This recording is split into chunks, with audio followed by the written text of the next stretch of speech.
Hello, and welcome back. I know for many of you, these stories are the last thing you hear as you get ready to sleep. So, as you settle in and prepare to drift off, I'd love to know where in the world are you listening from tonight. Let me know in the comments. And if you enjoy our time together, please take a moment to leave a like, share the story with someone else who might appreciate it, and subscribe so you never miss what's next. Story 1, November 22nd, 2022. Officer David Miller wasn't supposed to be home that night. His patrol was set, but after a long day, he couldn't shake the promise he'd made to his daughter, Olivia. He needed to be there with her. He called in a favor. Officer Chloe agreed to cover for him that night. It wasn't about duty, but when Dave walked through the door, what he saw shattered everything.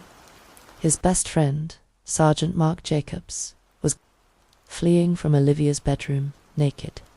His body moved on instinct. A father's primal need to defend his child surged as his hand reached for his gun, and gunshots rang out. David Miller was more than an officer. He was a man defined by loyalty, duty, and the quiet strength of a father determined to protect his family at all costs.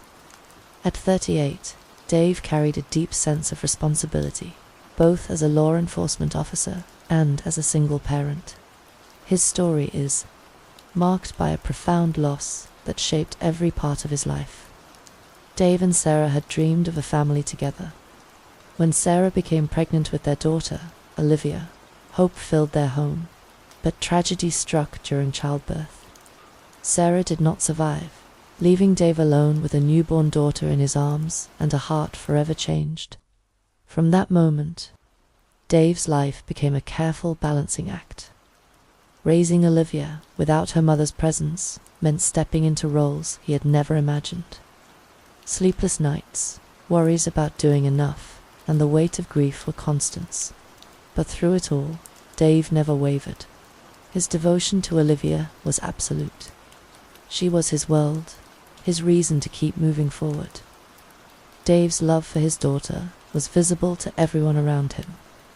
Neighbors saw a father who never missed a school event, who cheered from the sidelines at every game, who stayed late at PTA meetings to ensure Olivia had every opportunity.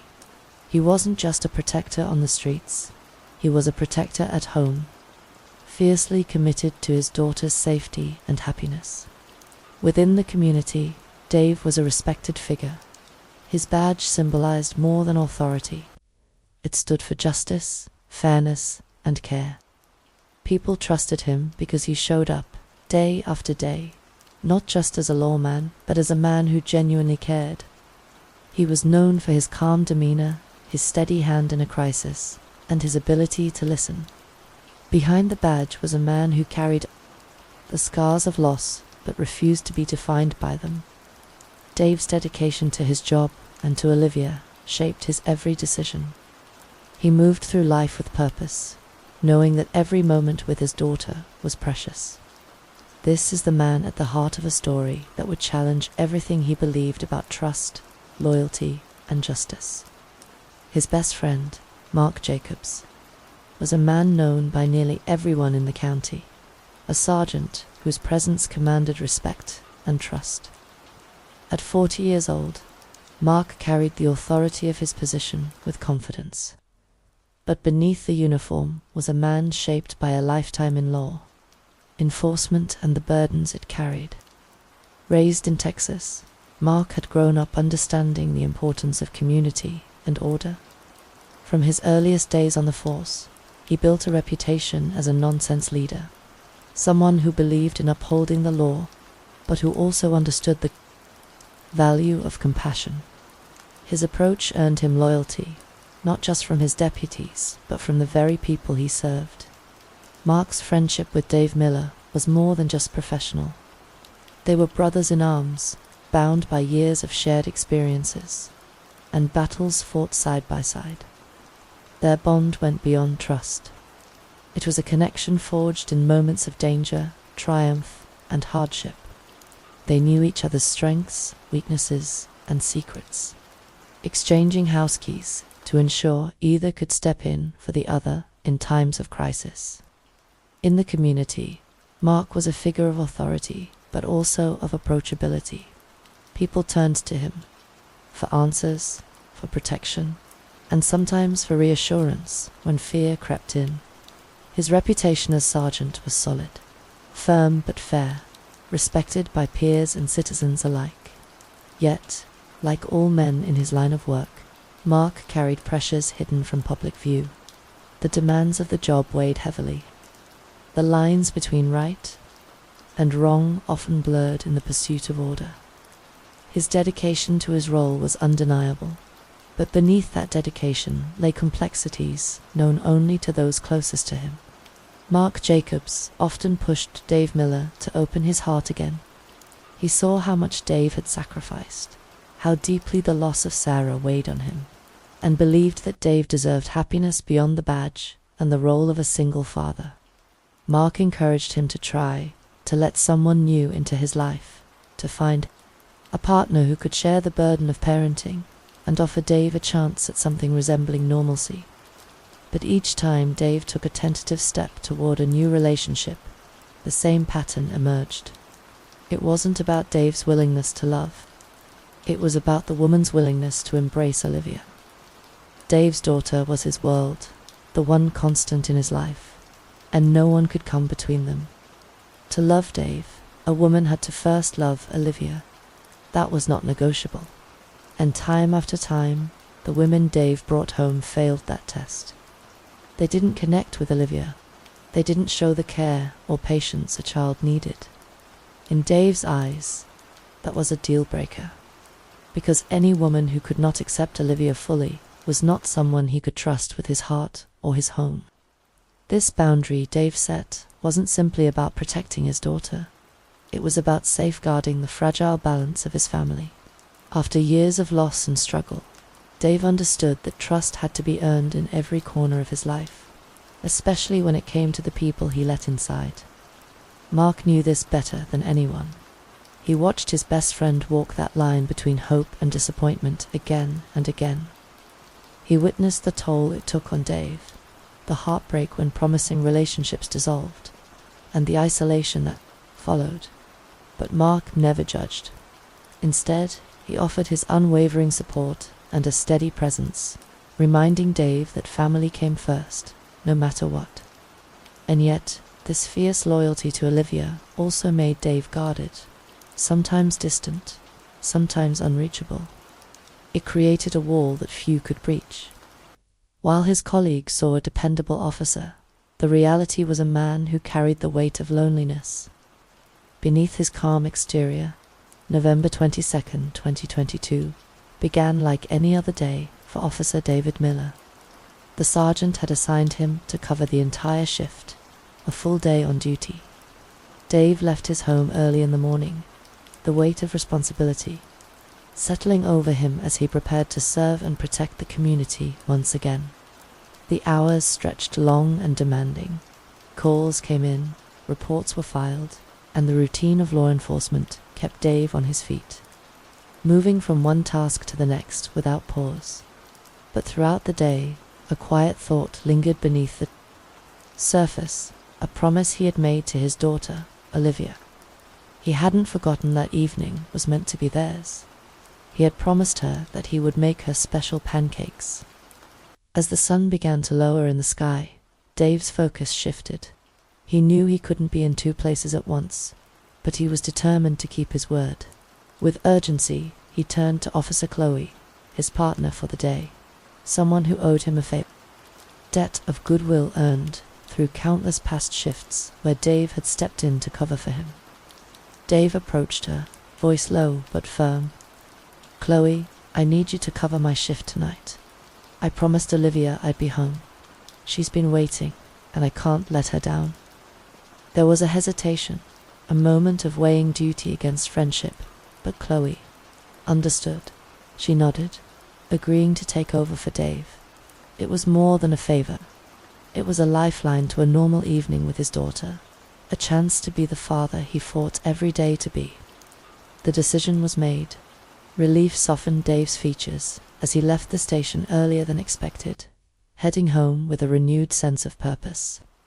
Driving through familiar streets, Dave's thoughts drifted to Olivia. He pictured her waiting by the door, the excited smile that would greet him, the little traditions they shared, the pancakes, the stories, the laughter that filled their modest home. The evening air was warm, the neighborhood quiet, but beneath the calm lay a tension Dave couldn't yet name. The moment he pulled into his driveway, a strange stillness settled over the house, unlike the welcome he had imagined.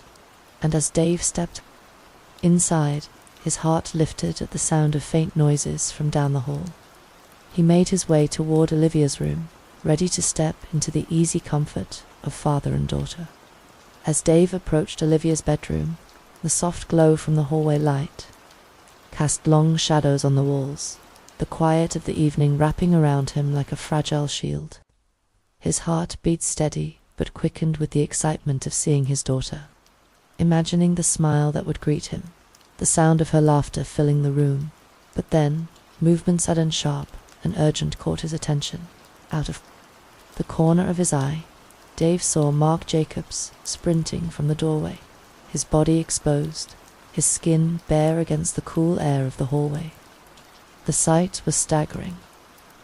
A man he had known for years, a friend he trusted with his life, now running naked from his daughter's room, as if trying to escape a nightmare. Time seemed to freeze. Dave's mind flooded with emotions. Shock collided with disbelief, and beneath it all a sharp sting of betrayal. The image didn't fit the man he thought he knew. His best friend, the sergeant, had crossed a line Dave never imagined would exist. His heart raced as he tried to process what he was witnessing. Was this a mistake? A misunderstanding? Or something darker? Instinct took over before Dave could fully grasp the scene. The protection of his daughter surged forward, replacing confusion with resolve.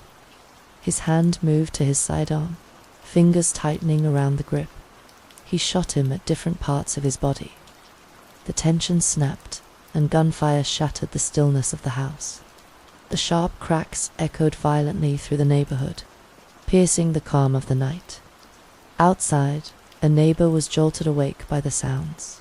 Fear and alarm gripped her as she reached for her phone, dialing 911 with trembling hands.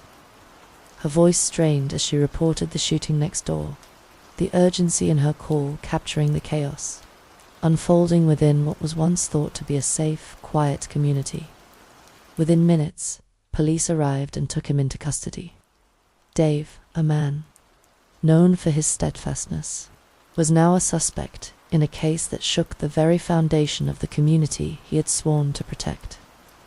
Inside his mind, the confrontation replayed like a fractured film, shapes and sounds merging with overwhelming emotions. Disbelief still gnawed at him, but beneath that, a fierce need to justify his actions. He had acted to protect his daughter, to defend the sanctuary of his home, to stop a threat that no one else could see at that moment. The trauma of that night was not just in the gunfire, but in the betrayal, the shattering of trust between two men who had been more like brothers. Dave wrestled with the weight of what he had done and what it meant for Olivia's safety, for his own future, and for the community that had looked up to him for years. Every heartbeat echoed with the question, had he done the right thing? Meanwhile, investigators began piecing together the fragments of the night. Their task was to reconstruct a sequence that defied easy explanation. They scoured the scene, collecting evidence, examining the trajectories of bullets, and listening to witness statements. They searched for any clue that could explain why Mark Jacobs, a sergeant himself, had been in Olivia's room that night, and why he had fled naked. Detectives considered every possibility. Had Mark entered with permission, or had something gone terribly wrong? What could have happened in the moments before he ran that shed light on this unfathomable breach of trust? They sifted through the physical evidence and the complicated relationships behind the scenes, trying to form a clear narrative from chaos. Through it all, Olivia Miller remained at the center, though her voice was silent. For a 13-year-old caught in the storm, confusion and fear ruled her world. She was expecting her father to come home to share a quiet evening. Instead, she was thrust into a nightmare, a night filled with strangers, questions, and the terrifying reality that someone she once trusted had invaded her safe space.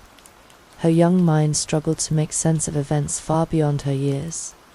She grappled with feelings of vulnerability and loss. Clinging to her father as both protector and the source of a harsh new truth she was too young to fully understand. Beyond the walls of the Miller home, the neighborhood was stunned. The community was torn between shock and disbelief. How could two men, pillars of law and order, end up at the heart of such a violent and personal tragedy? Conversations buzzed with rumors and speculation. Neighbors divided over what had truly happened. Some saw Dave as a hero, a father who defended his daughter at all costs. Others questioned the choices made in the heat of the moment. The lines between right and wrong blurred in the minds of many, leaving a community fractured and searching for answers.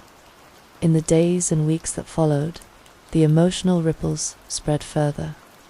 Families whispered behind closed doors, friendships strained under the weight of suspicion, and a town once united by trust found itself grappling with the difficult truths of betrayal and protection. This story was no longer just about a single night. It became a reflection of the complexities that lie beneath the surface of any community, where love and fear, loyalty and doubt collide in ways few can fully comprehend. As investigators dug deeper into the events leading up to that fateful night, several theories began to take shape, each more complicated than the last. One of the earliest suspicions centered around Mark Jacobs' personal life. Rumors circulated that Mark had been involved in secret meetings outside of his official duties, possibly with individuals whose intentions were unclear. Some speculated these meetings were linked to corruption, while others suggested more personal entanglements that might explain his unusual presence at the Miller home. A theory gained traction that Mark might have been struggling with addiction or other hidden problems, leading some to wonder if impaired judgment played a role. Yet, no concrete evidence ever supported these claims, leaving them as mere speculation in the court of public opinion. Another red herring involved neighbors claimed that they had seen a stranger lurking near the Miller house days before the incident. This led police to question whether an unknown third party might have been involved, possibly triggering Mark's presence or escalating tensions that night. Surveillance footage, however, failed to confirm the existence of any intruder, and the lead eventually went cold.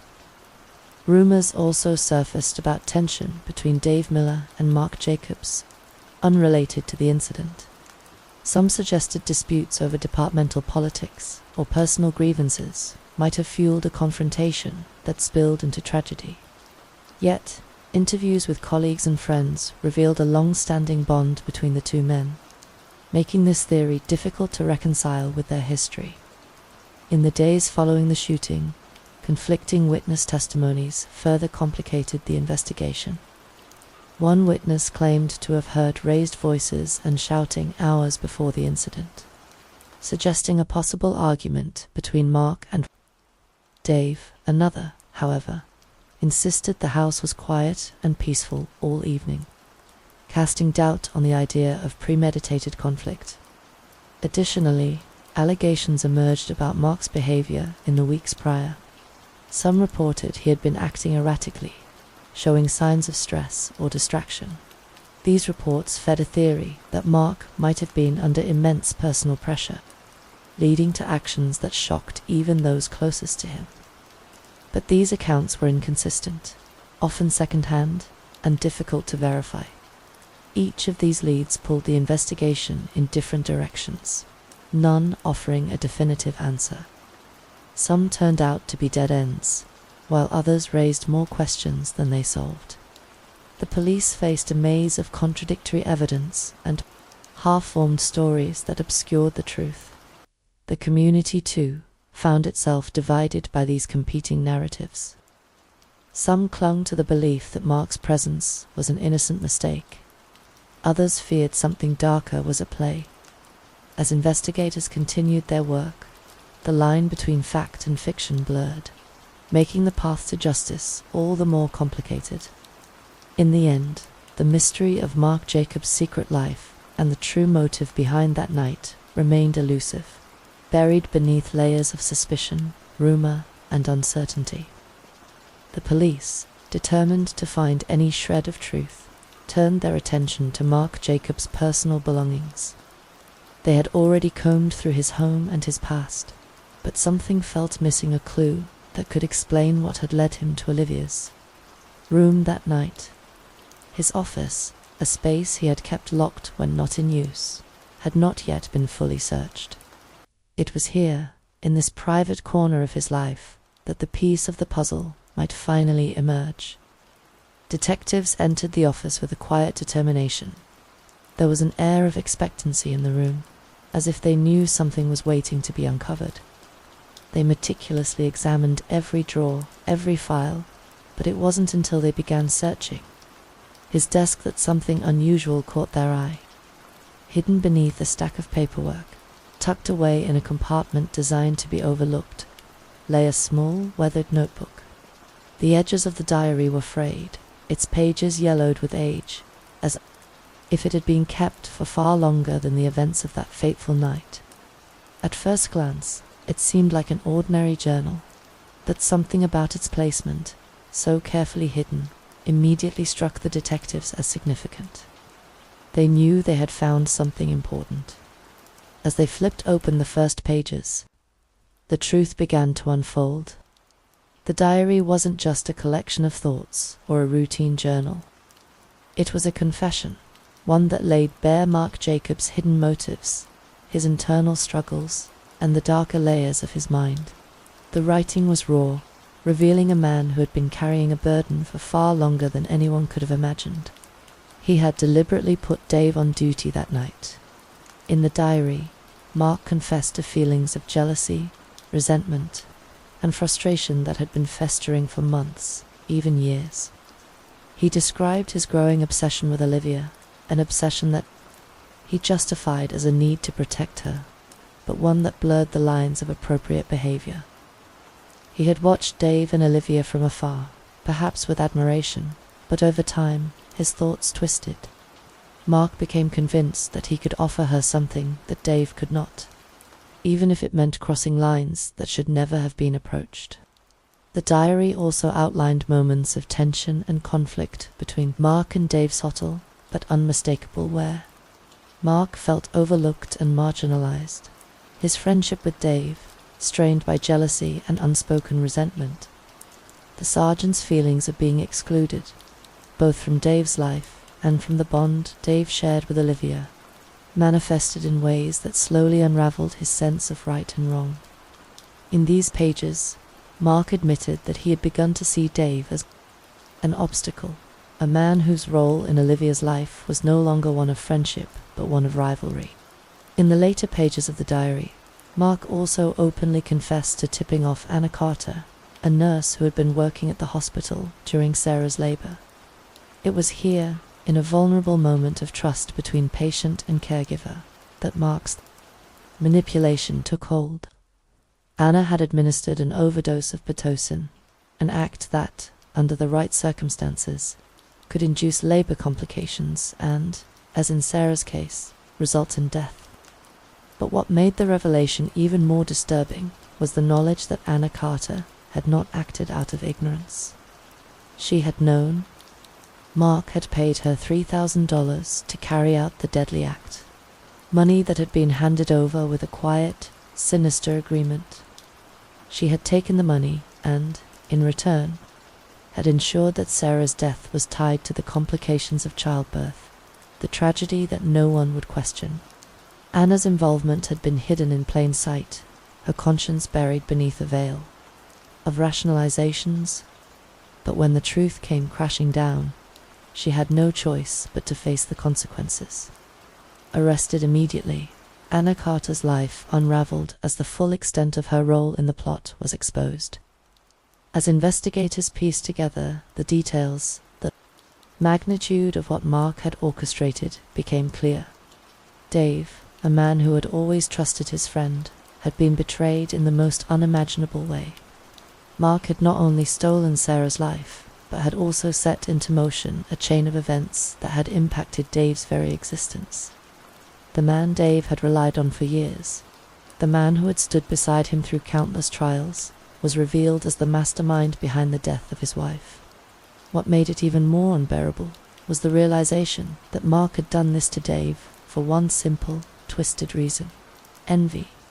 In Mark's mind, Dave had everything he couldn't have: a perfect family, a daughter he adored, a wife he loved.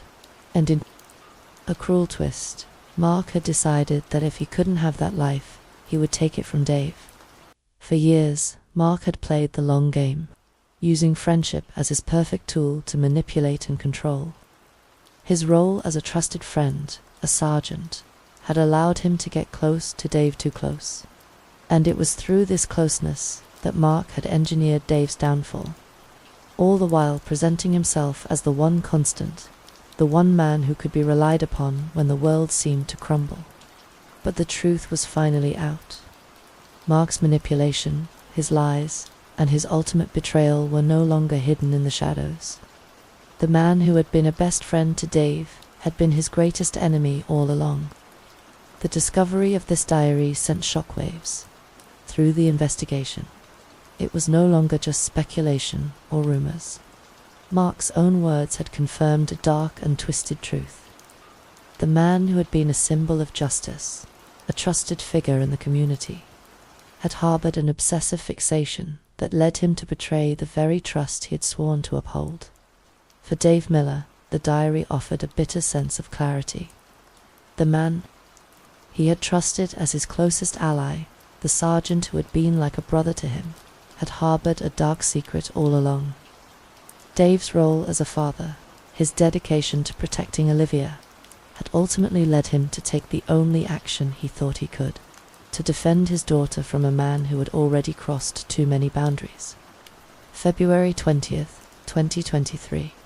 The court hearing began with a quiet tension in the air. The community had gathered, eager to see the justice they felt was long overdue. It was more than just a legal proceeding. It was an emotional reckoning. Dave Miller, having already endured the trauma of losing his wife, was now forced to face the destruction of his world in the most public way. His eyes were heavy with sorrow as he took his seat, his daughter Olivia beside him, the weight of everything pressing down on them both. As the hearing unfolded, investigators presented the key pieces of evidence, none more damning than Mark's hidden diary.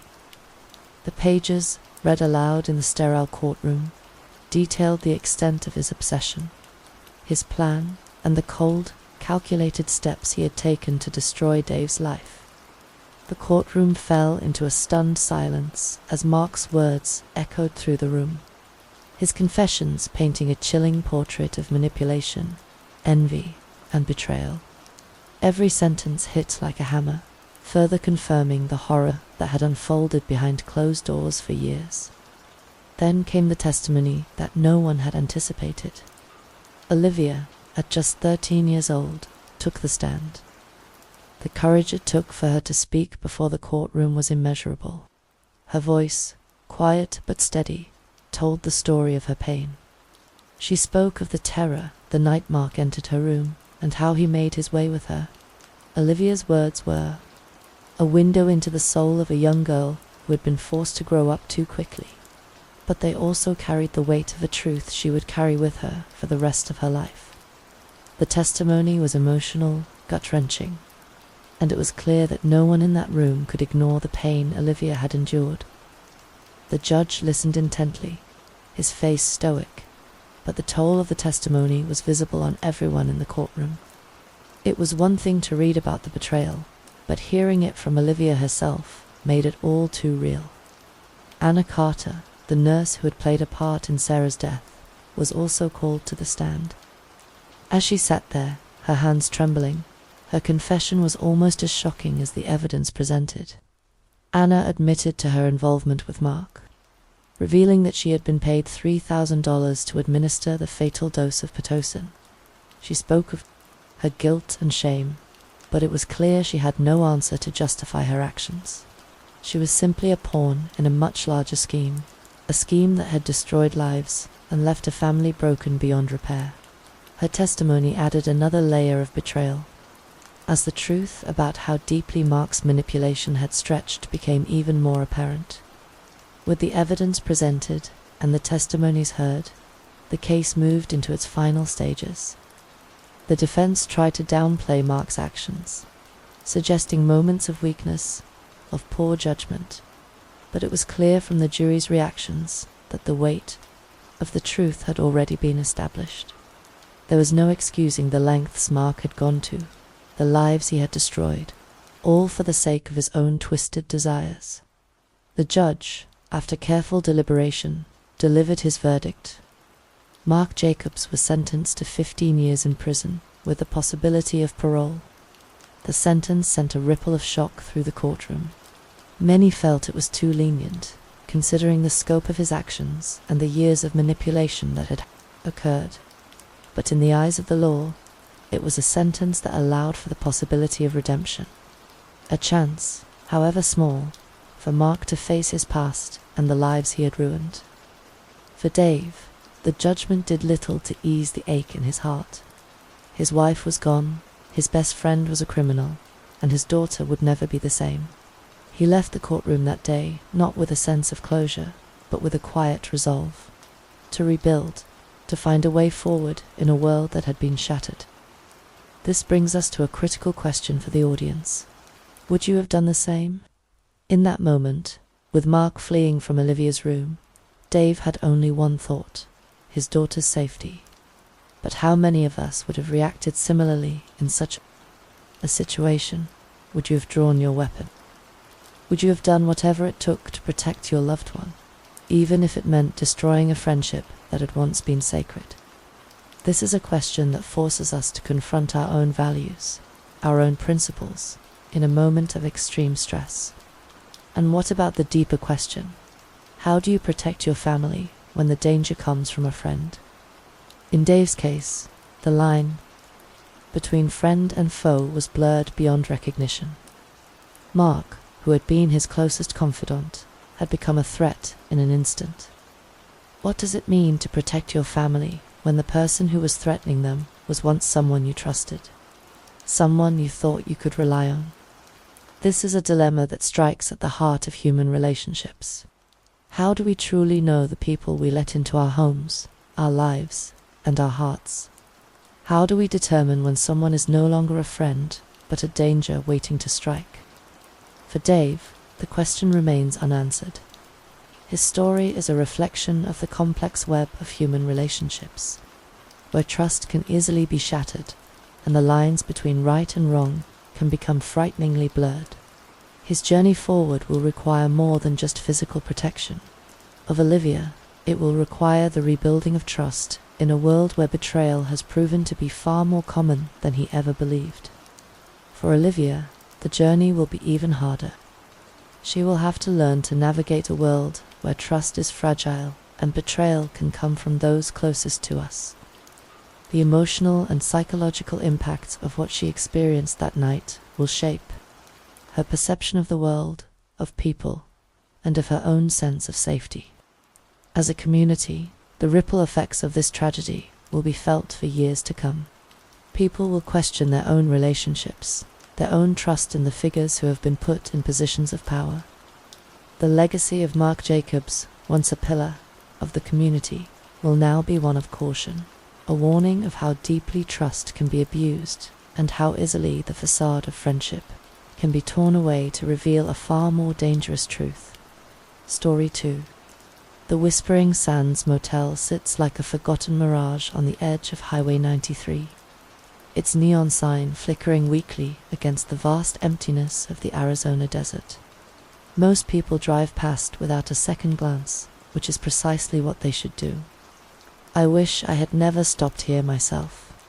Never taken this godforsaken night shift job that has slowly been consuming my soul for the past 8 months. My name is unimportant. What matters is the warning I'm about to give you. If you ever find yourself driving down this desolate stretch of highway at night and see our sickly blue sign buzzing in the distance, keep driving. And if by some terrible twist of fate you do end up checking in, never, under any circumstances, except room 403. The Whispering Sands wasn't always what it is now. Built in the 1960s during the golden age of road trips, it once boasted a thriving business. Families would stop here on their way to Phoenix. Businessmen would rest for the night before continuing their journeys.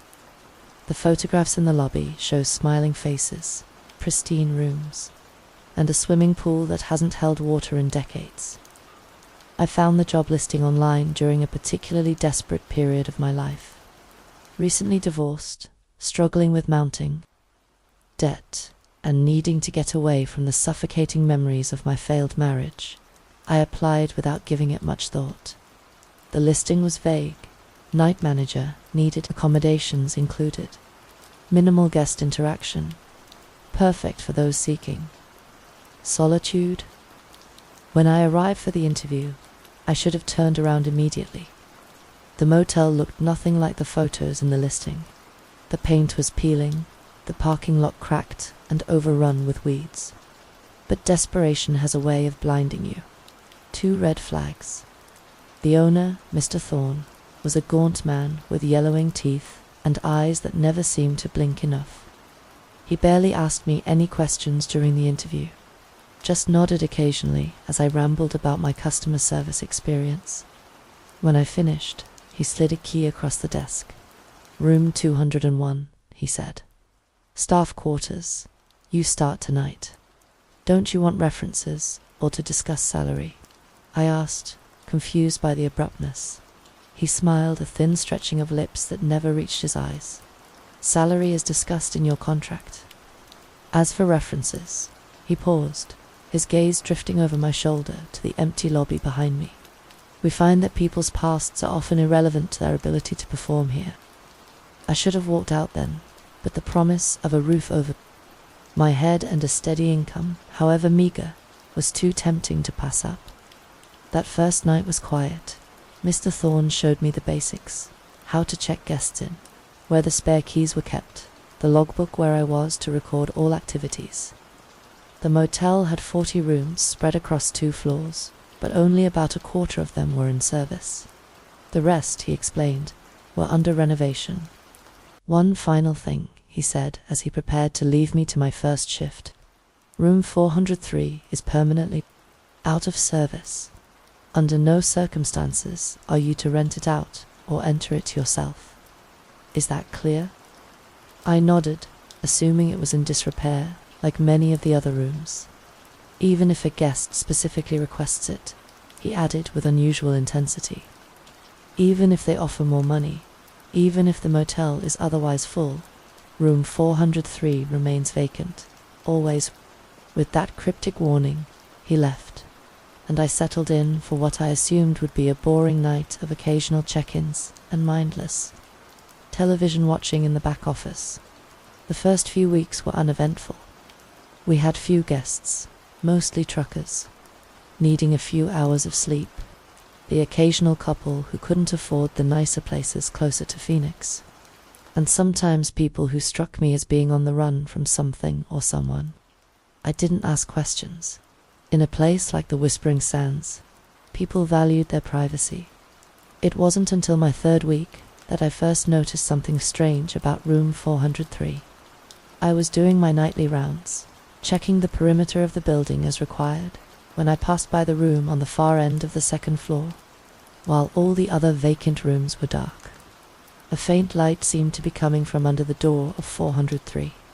Given Mr. Thorne's explicit instructions, I hesitated to investigate, but my curiosity got the better of me. As I approached, the light vanished. I stood outside the door for a long moment, listening. Nothing. I tried to rationalize it. Perhaps it was just the moonlight reflecting off something inside, or my tired mind playing tricks on me. I reached for my master key, then stopped, remembering Mr. Thorne's warning. Instead, I pressed my ear against the door. At first, there was only silence. Then, so faint, I almost missed it. I heard what sounded like humming, a simple, childlike melody that raised the hair on my arms. I stepped back quickly, heart pounding. "Hello," I called out, trying to keep my voice steady. "Is someone in there?" The humming stopped abruptly. I waited, but there was no response. After what felt like an eternity, I convinced myself I was being ridiculous and returned to the front desk, making a mental note to ask Mr. Thorne about it in the morning. But when morning came, and with it the older woman who worked the day shift, I found myself reluctant to mention what I'd heard. It seemed silly in the harsh light of day, and besides, I didn't want to appear incompetent just weeks into the job. The following nights were quiet again, and I began to forget about the incident. The whispering sands settled into a rhythm. Check-ins, rounds, paperwork, check-out. The mundane routine of motel management began to dull the initial unease I'd felt, until the night the Carsons checked in. They were an unremarkable couple, middle-aged, tired from driving, arguing in hushed tones about a wrong turn they'd taken miles back, the kind of people you forget as soon as they're out of sight. I assigned them room 210, handed them the key, and watched them trudge up the exterior staircase to the second floor. Less than 20 minutes later, Mr. Carson was back at the front desk, agitation evident in his flushed face and rapid breathing. "We'd like a different room," he said, without preamble. "Is there a problem with 210? I asked, already reaching for the logbook. "No, we'd like room 403, specifically." My hand froze over the page. "I'm sorry, that room is unavailable. It's under renovation. But we saw someone go in there just now," Mrs. Carson said, appearing behind her husband. A maid, we assumed. The door was wide open. A cold sensation spread through my chest. "We didn't have maid service at night." "That's impossible. That room is locked and empty." Mr. Carson's expression hardened. "Look, we're not trying to be difficult, but we specifically need that room. Our son said to ask for it." "Your son?" They exchanged a glance I couldn't interpret. "He stayed here last month," Mrs. Carson explained. "Said it was the best room in the place. Very specific about it. Something about their story felt off, but I couldn't place why. I'm sorry, but that room is not available. I can offer you any other room on the property." After some grumbling, they accepted room 215 instead. I watched on the security monitor as they returned to the second floor, noticing how they both glanced toward the end of the building, where room 403 was located. Before entering their new room, uneasy, I decided to do another round of the property. As I climbed the stairs to the second floor, I could have sworn I heard that humming again, growing louder as I approached room 403. This time there was no light under the door, but something else caught my attention, a thin, dark liquid seeping out from under the doorframe, spreading slowly across the concrete walkway. I approached cautiously, crouching down to examine it in the dim light of the corridor. It looked black, but as I touched it with my fingertip, I realized with horror that it was red. Blood got my heart hammering in my chest. I fumbled for my master key. Mr. Thorne's warning be damned. If someone was hurt in there, I needed to help them. The key slid into the lock but wouldn't turn. I tried again, jiggling it desperately, but it was as if the lock mechanism itself was fighting against me. And then I heard it. Not the humming this time, but a child's laughter coming from inside room 403, followed by a woman's voice, too muffled to make out the words, but the tone was unmistakably soothing, comforting. "Hello," I called out, pounding on the door. "Is someone hurt in there?" Do you need help? The laughter stopped abruptly. Then, so close it could have been right on the other side of the door, a child's voice whispered, "You can't help us now. No one can." I stumbled backward, nearly falling down the stairs in my haste to get away. By the time I gathered enough courage to return with a flashlight, the blood was gone, the walkway dry as bone. I stood there, light trained on the spot where I was, certain I'd seen the red liquid just minutes before, questioning my own sanity. That night marked the beginning of my real education about the Whispering Sands. Motel and the terrible secret of room 403, a secret that would consume my thoughts, dismantle my sense of reality, and ultimately leave me with no choice but to share this warning with you now. Because the truth about room 403 is far worse than anything you could imagine. And the longer I work here, the more certain I become that I may never leave. 3 months into my employment at the Whispering Sands, I began to notice a pattern. The strange occurrences around room 403 intensified during the 3 days leading up to the full moon. The humming would grow louder, more insistent. The phantom light beneath the door would burn brighter, and guests ordinary, unremarkable. People who had never set foot in the motel before would specifically request that room. Like the Carsons, they always had a story. Someone recommended it. They stayed there before and loved the view, though the room faced nothing but the barren desert. One particularly unsettling couple claimed their daughter was already waiting for them in 403, though they had checked in alone. I became obsessed with understanding what was happening. During my off hours, I researched the motel's history at the local library. The Whispering Sands was built in 1962 by a man named Elias Vance. The newspapers painted him as a visionary entrepreneur, capitalizing on the growing road trip culture of post-war America. But reading between the lines, I sensed something darker. There were rumors about Vance, that he'd fled his previous home after the mysterious disappearance of his wife and young daughter, that he'd used insurance money from their presumed deaths to build the motel, that he'd designed room 403 himself, insisting on overseeing every detail of its construction.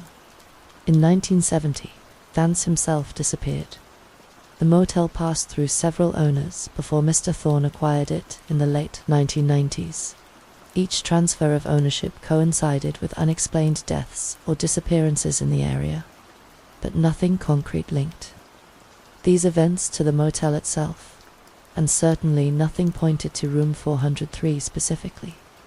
I found myself watching the room during my shifts, neglecting other duties as I stared at the security monitor that showed the exterior walkway of the second floor. Most nights, nothing happened. But occasionally, I'd catch a flicker of movement, a shadow passing in front of the door, the briefest suggestion of a figure standing at the window, though the curtains were always drawn. One night, during a particularly slow shift, I decided to investigate the room's surroundings. While I couldn't enter 403 itself, nothing prevented me from examining the rooms adjacent to it. Room 402 was in service, but currently unoccupied. I let myself in with the master key. It was a standard motel room, queen bed, dated furniture, bathroom with a shower tub combo. Nothing unusual, but as I stood there, I became aware of a subtle sound coming through the wall, shared with 403, the same humming I'd heard before, but now accompanied by what sounded like scratching, as if someone or something was dragging fingernails across the other side of the wall. I pressed my ear against the faded wallpaper, holding my breath to listen better. The scratching stopped, replaced by a voice so clear it was as if the wall between us had dissolved. "We're still waiting for you," a woman whispered, her voice carrying a note of desperate longing. "He promised you'd come back for us." I jerked away from the wall, my heart pounding. "Who's there?" I demanded, trying to sound authoritative despite my fear. Silence. Then the scratching resumed, more frantic now, as if something was trying to claw its way through. I fled the room, slamming the door behind me back at the front desk. I pulled out the guest register, hands shaking as I flipped through the pages. I wasn't sure what I was looking for until I found it. Entries from the 1960s, the original register. Book that somehow was still in use, pages yellowed and brittle with age. There, on a page dated June 17th, 1968, was an entry for room 403, Vance, Clara and Sophie, written in a different hand than the surrounding entries. Elias, Vance's wife and daughter, the ones who had supposedly died before the motel was even built. I was still staring at the register when the front door chimed, announcing a guest. I looked up to see a haggard man in his 60s, his clothes rumpled as if he'd been driving for days. "Need a room?" he mumbled, not meeting my eyes. I went through the check-in process mechanically, my mind still reeling from my discovery. I assigned him room 205, as far from 403 as possible. He glanced at the keycard, then pushed it back, toward me. "No," he said, his voice suddenly firmer. "I need room 403. A chill ran down my spine. That room is unavailable. His eyes finally met mine, and what I saw there made me take a step back. They were empty, devoid of any human emotion. "She's waiting for me there," he said flatly. "My Sophie. She told me to come." The name hit me like a physical blow. Sophie, Elias Vance's daughter. "Sir, there's no one in that room. It's been out of service for years." A smile spread across his face, unnatural and stiff. "Oh, she's there. They both are, waiting, always waiting." He leaned forward, his voice dropping to a whisper. "He trapped them there, you know, walled them up when they tried to leave him. But they found a way out, through the dreams of others, through people like me." I reached for the phone, ready to call the police, but he turned abruptly and walked out the door before I could dial. Through the window, I watched him cross the parking lot and climb the exterior stairs to the second floor. I grabbed the master key and ran after him, but by the time I reached the second floor, he was gone. Room 403's door remained closed, the padlock Mr. Thorne had installed still secure. But as I stood there, catching my breath, I heard it again. The humming, a child's laughter, and now a man's voice joining them. A family reunited. I returned to the front desk in a daze. The man's car remained in the parking lot, but he never came to claim his refund or his belongings. After 3 days, following motel policy, I should have reported the abandoned vehicle. Instead, I said nothing, watching as dust gradually coated its surface, erasing it from notice just as its owner had been erased. It was around this time that I began having the dreams, always the same. I would find myself standing outside room 403, key in hand. Unlike in reality, the key slid into the lock effortlessly, turning with a satisfying click. The door would swing open to reveal not a motel room, but a perfectly preserved home from the 1960s. A living room with floral patterned furniture, a record player spinning silently in the corner, toys scattered across a braided rug. A woman would be sitting on the couch, beautiful in a sad, faded way, like a photograph left too long in the sun. Beside her, a little girl of about 7, golden curls framing her face. They would both look up at me with the same expression, hopeful, expectant. "You're not him," the woman would say, disappointment clouding her features. "But he might help us," the little girl, Sophie, would respond, studying me with unnerving intensity. "Will you help us?"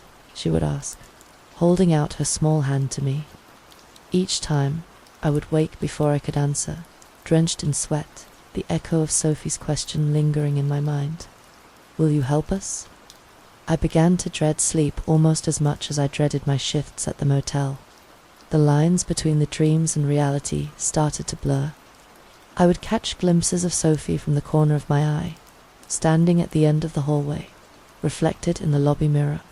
watching me from the parking lot, always gone when I turned to look directly. Mr. Thorne rarely visited the motel during my shifts, but one night he arrived unexpectedly, his face grim. "We need to talk," he said, gesturing for me to follow him into the back office. Once the door was closed, he fixed me with that unblinking stare. "You've been asking questions in town. About the motel? About room 403. I didn't bother denying it. "There's something wrong with that room." "Wrong isn't the word I'd use," he replied carefully. "Special, perhaps. Powerful. What happened there? What did Elias Vance do to his family?" Mr. Thorne sighed, suddenly looking much older. Vance wasn't just building a motel. He was building a gateway. He'd gotten involved with some unusual beliefs, thought he could access other planes of existence through certain rituals. His wife threatened to leave him, take their daughter away. He couldn't allow that. So, he killed them in room 403. Not killed, he corrected himself, his voice taking on a reverent quality that made my skin crawl. Sacrificed, used their energy to power his gateway, but he miscalculated. The gateway opened, but it was unstable. It changed him, changed the room. The boundaries between worlds are thin there now, and the people who request that room specifically. His expression darkened. They're called Clara and Sophie. They're still there, in a sense, trapped between worlds. They reach out through dreams, through the subconscious of vulnerable people. They promise escape, peace, reunion with lost loved ones. And sometimes, he paused, they deliver, in their way. What happens to them? The people who go into that room? Mr. Thorne's lips twitched into that same unsettling smile I'd seen the first day. They find what they're looking for, or it finds them. He stood, straightening his jacket. I keep that room locked for a reason. Not to keep people out, but to keep what's inside from spreading. Remember that. After he left, I sat alone in the office for a long time, trying to process what he told me. Part of me wanted to dismiss it as the ramblings of a disturbed mind, but I had seen too much, felt too much, to deny that there was something unnatural about room 403. That night, as I made my rounds, I paused outside the room, listening. The humming had stopped. Instead, there was only silence, a heavy, waiting silence that seemed to pulse with potential energy. "What do you want from me?" I whispered to the closed door. The answer came not in words, but in a sudden vision that flashed through my mind. The key turning in the lock, the door swinging open, myself stepping across the threshold. Freedom for them, a prison for me. I stumbled back, the vision fading as quickly as it had come. But the message was clear. They wanted out, and they thought I could help them. As I returned to the front desk, a new guest was waiting, a woman in her early 30s, dark circles under her eyes, suggesting she hadn't slept in days. She barely looked at me as she requested a room. "Just for tonight," she said, sliding her credit card across the counter. "I'm just passing through." I started the check-in process, but before I could assign her a room, she looked up, her gaze suddenly sharp and focused. "Room 403, she said. "I need that one." My hand hovered over the keyboard. "I'm sorry, that room isn't available." "Please," she whispered, her voice breaking. "My son is there. I can feel him. He's waiting for me." Desperation in her eyes was unbearable. I recognized it from my own reflection, the look of someone being slowly consumed by something they couldn't understand or control. "Your son isn't there," I said as gently as I could. "Trust me. Whatever you're feeling, whatever you're hearing, it's not him, it's them, and they're lying to you." Her expression hardened. "You don't understand. I've seen him in my dreams. He's there, and he needs me." I made a decision then, one that would alter the course of everything that followed. I reached under the counter and pulled out a key, not to room 403, but to my own room. 201. Come with me, I said. I need to show you something. I led the woman Nina. She said her name was to my staff quarters. My small room was cluttered with the evidence of my obsession. Newspaper clippings about the motel and the Vance family pinned to the walls. Books on occult practices stacked on the nightstand. A crude floor plan of the motel with room 403 circled in red dot. Nina took it all in with wide eyes. What is this? What I've learned about room 403, I replied, gesturing for her to sit on the only chair while I perched on the edge of the bed. And why you shouldn't go in there, no matter what you think is waiting for you. I told her everything about Elias Vance and his occult experiments, about his wife and daughter who supposedly died before the motel was built, about the guests who specifically requested room 403 and were never seen again. With each revelation, the desperate hope in her eyes dimmed a little more, replaced by growing horror. How long have you been having the dreams? I asked when I finished my explanation. She wrapped her arms around herself, as if suddenly cold. About 2 weeks, ever since. She paused, swallowing hard. Ever since the accident. My son Leo, he was 8, a drunk driver. She couldn't finish, but she didn't need to. I understood. And in the dreams, he's in that room, telling you to come to him. She nodded. It seemed like a miracle, a second chance. I thought maybe I was going crazy with grief, but then I found myself driving here, like I was being pulled by an invisible thread. I didn't even know this place existed until the dream started. I reached for one of the books on my nightstand, an account of occult rituals associated with grief and loss. They target people like you, people who are vulnerable, desperate. They make promises they can't keep. Who are they? She asked, her voice barely above a whisper. Clara and Sophie Vance. At least, what's left of them. I don't think they're human anymore, not entirely. They're fragments, echoes, trapped in a space between worlds. I hesitated, then added, but they're not alone in there. There are others. All the people who entered that room thinking they were going to be reunited with someone they lost. Nina's face drained of color. And what happens to them? I don't know exactly, but I think they become part of it. Part of the gateway. Part of the lure. Their grief, their longing, it feeds whatever force is at work there. She was silent for a long moment, processing this.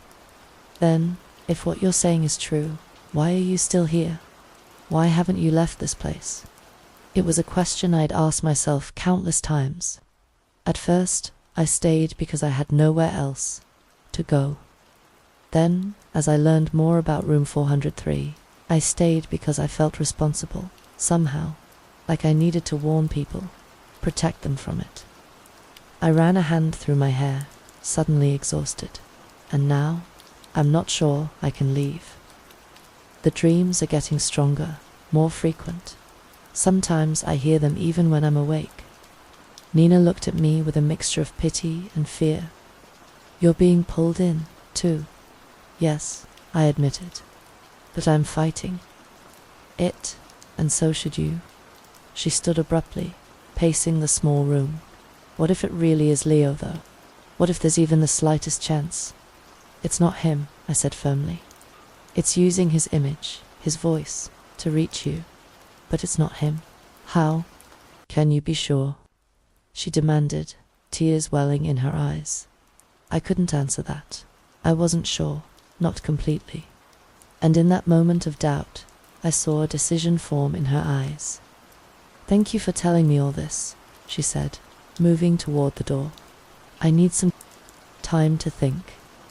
I knew what she was going to do as soon as she left. I should have stopped her, physically restrained her if necessary. But I didn't. Part of me, a part I'm not proud of, wanted to see what would happen if someone actually entered room 403. I had been standing outside for months, listening, watching, but never crossing the threshold. I followed her at a distance. As she climbed the stairs to the second floor and walked purposefully toward room 403, the padlock that should have secured the door was missing. Something I was certain Mr. Thorne would blame me for, though I had never touched it. Nina paused at the door, her hand on the knob. For a moment, I thought she had reconsidered. Then I heard a child's voice from inside. Not Sophie this time, but a boy's voice, high and sweet. "Mom, is that you?" Nina's shoulders straightened. She turned the knob and pushed the door open. I should have looked away. I should have run. Instead, I crept closer, desperate to glimpse what lay beyond that doorway.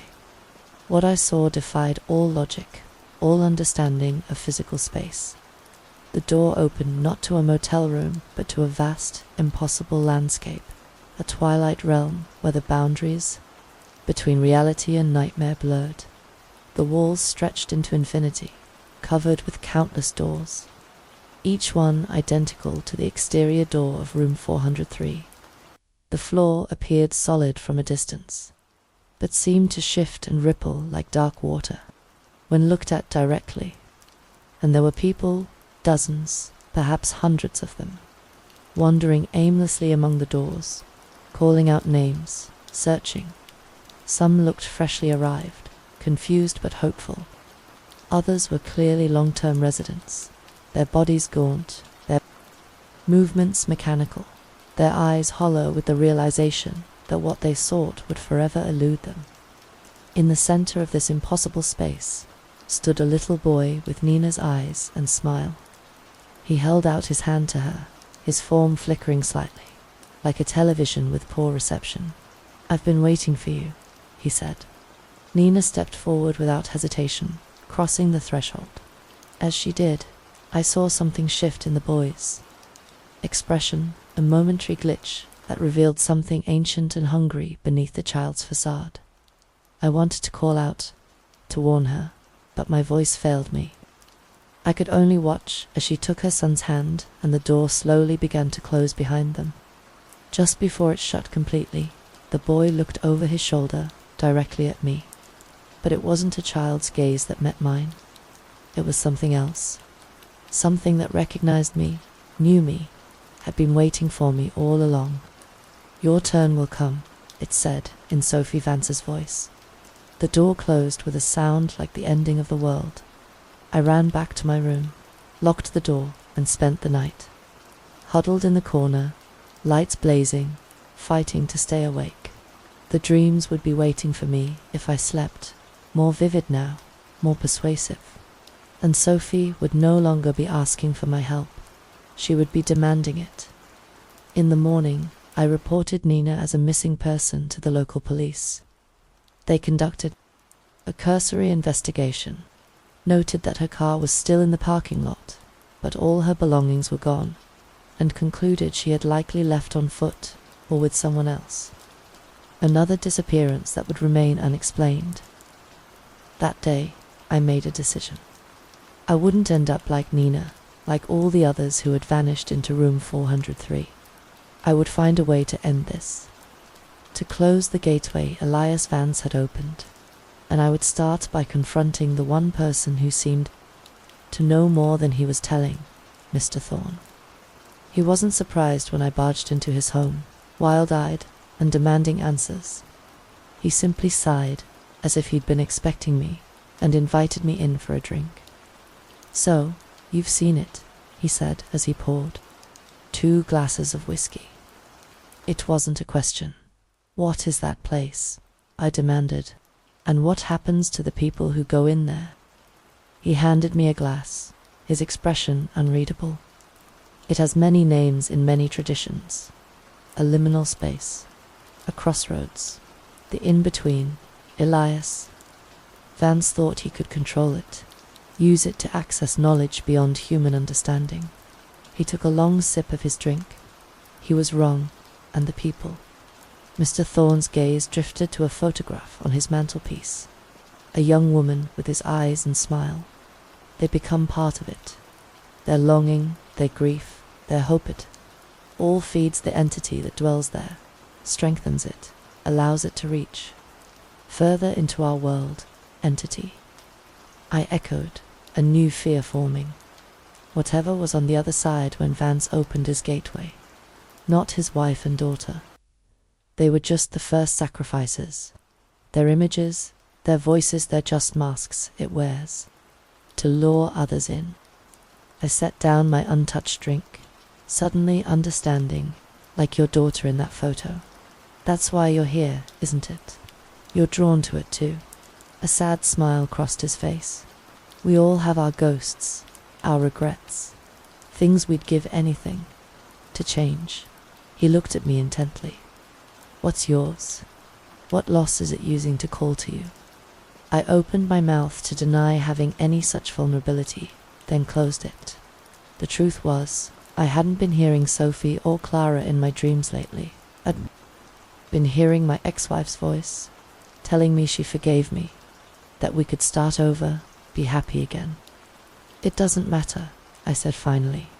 What matters is stopping it, closing that gateway for good. Mr. Thorne laughed, a hollow sound devoid of humor. You think I haven't tried? For 20 years, I've been searching for a way. That's why I bought this godforsaken motel in the first place. To contain it, study it, find its weakness. And have you found a weakness? His expression darkened, perhaps. But the cost? He shook his head. The ritual that might close the gateway requires another sacrifice, a willing one. The implication hung heavy in the air between us. Someone would have to enter room 403, not in search of a lost loved one, but with the explicit purpose of closing the door from the other side forever. Why are you telling me this? I asked, though I already knew the answer. Because you're already halfway there, he replied softly.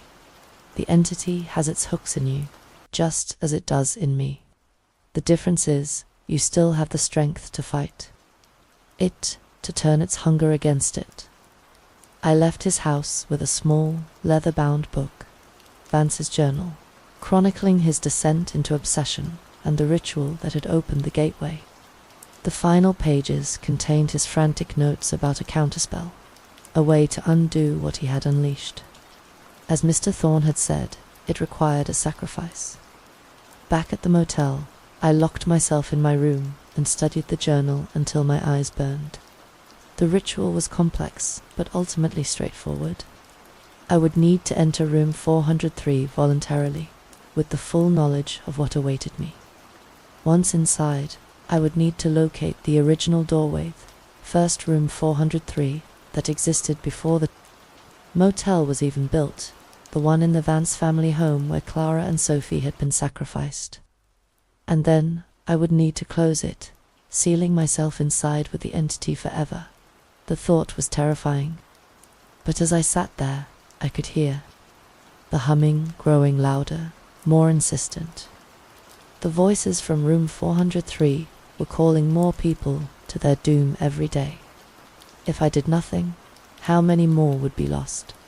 I spent the next 3 days preparing myself mentally and emotionally for what I needed to do. I wrote letters, explaining everything I had discovered, addressed them to the local police and several journalists, and arranged for them to be delivered if I didn't check in after a week. I wasn't naive enough to think anyone would believe me, but at least there would be a record, a warning, on the night of the full moon, when the barrier between worlds would be at its thinnest. I stood outside room 403, key in hand. The padlock was gone again, as if the room itself was inviting me in.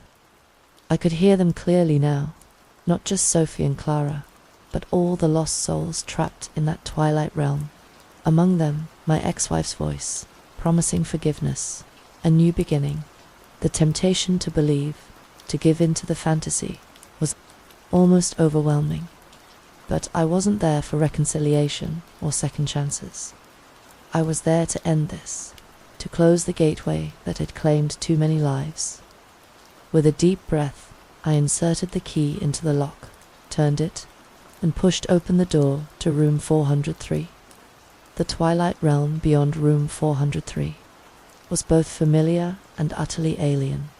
I had glimpsed it when Nina crossed the threshold, but being immersed in it was an entirely different experience. The laws of physics seemed optional here. Distance and perspective constantly shifted, making it impossible to gauge how vast the space truly was. The countless doors, identical to room 403's, stretched in all directions, some hanging suspended in mid-air, others emerging from the floor at impossible angles. The air itself felt thick, resistant, as if the atmosphere was consciously trying to impede my progress. Each breath required effort, each step forward a deliberate act of will. I had entered with Vance's journal clutched in one hand, a small bag containing the items needed for the ritual in the other. According to his notes, I needed to find the original doorway, the one that had started it all. But in this labyrinthine realm of identical doors, how could I possibly identify it? As I stood there, momentarily paralyzed by the enormity of the task, I became aware of the wandering souls around me. They moved like sleepwalkers, drifting from door to door, occasionally calling out names, their voices thin and faded. Some had clearly been here for decades, their clothes styles dating back to the 60s and 70s, their physical forms growing increasingly transparent, as if they were slowly being absorbed into the fabric of this place.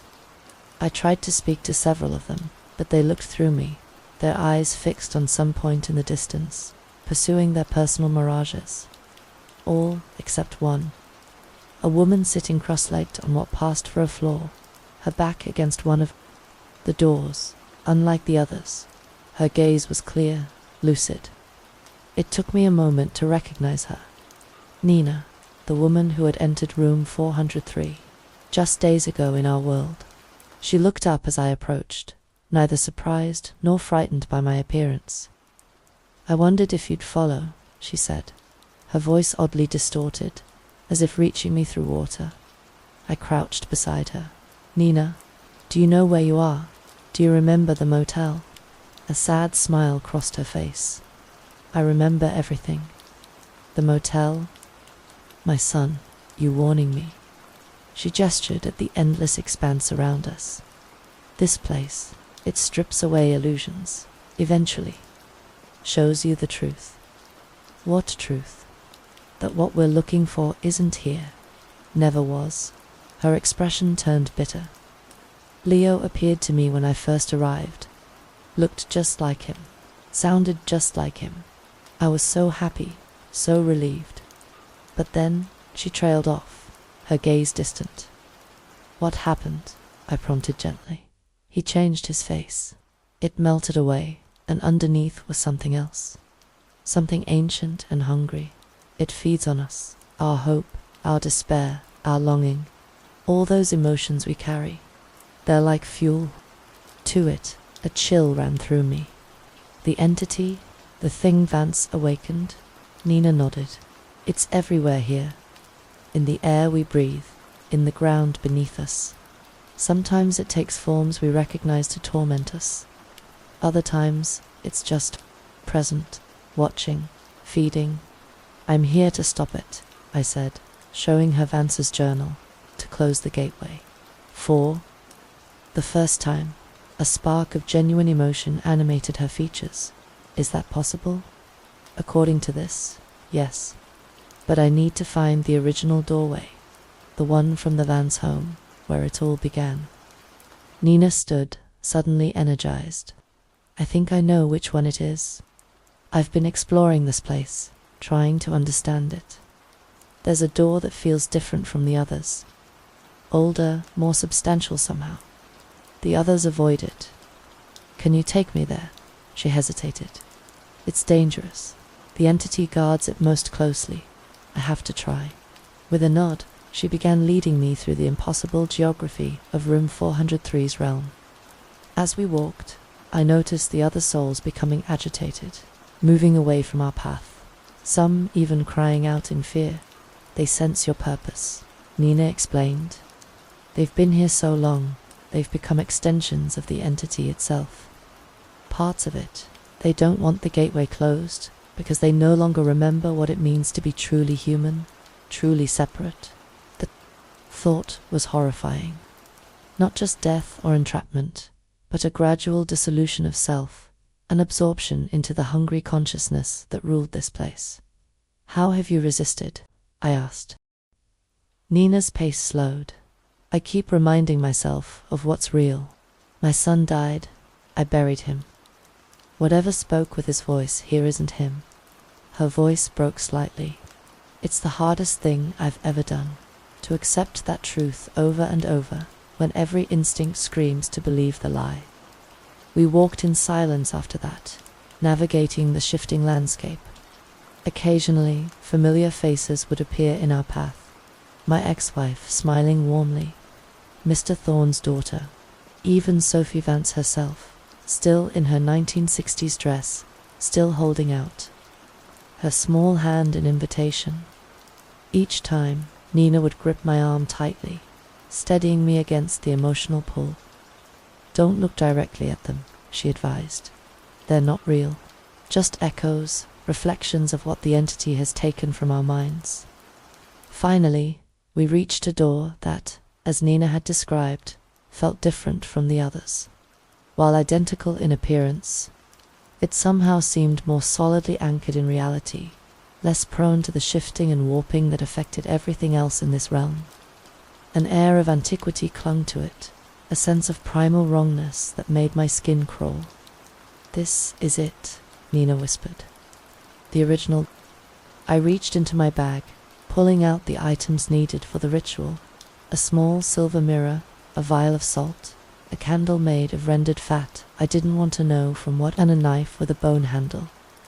According to Vance's notes, I needed to create a circle of salt around the door, light the candle, and use the mirror to reflect the entity's true form back upon itself, while reciting the incantation he had transcribed. The final step was the most disturbing. I would need to use the knife to draw my own blood, offering it as the willing sacrifice that would seal the gateway forever. As I began laying out the salt circle, the atmosphere around us changed. The air grew heavier, charged with malevolent energy. The wandering souls retreated entirely, leaving an eerie emptiness around the original door. "It knows," Nina said, her voice tight with fear. "It's coming." I worked faster, completing the circle and lighting the candle. The flame burned an unnatural blue, casting strange shadows that seemed to move independently of any light source.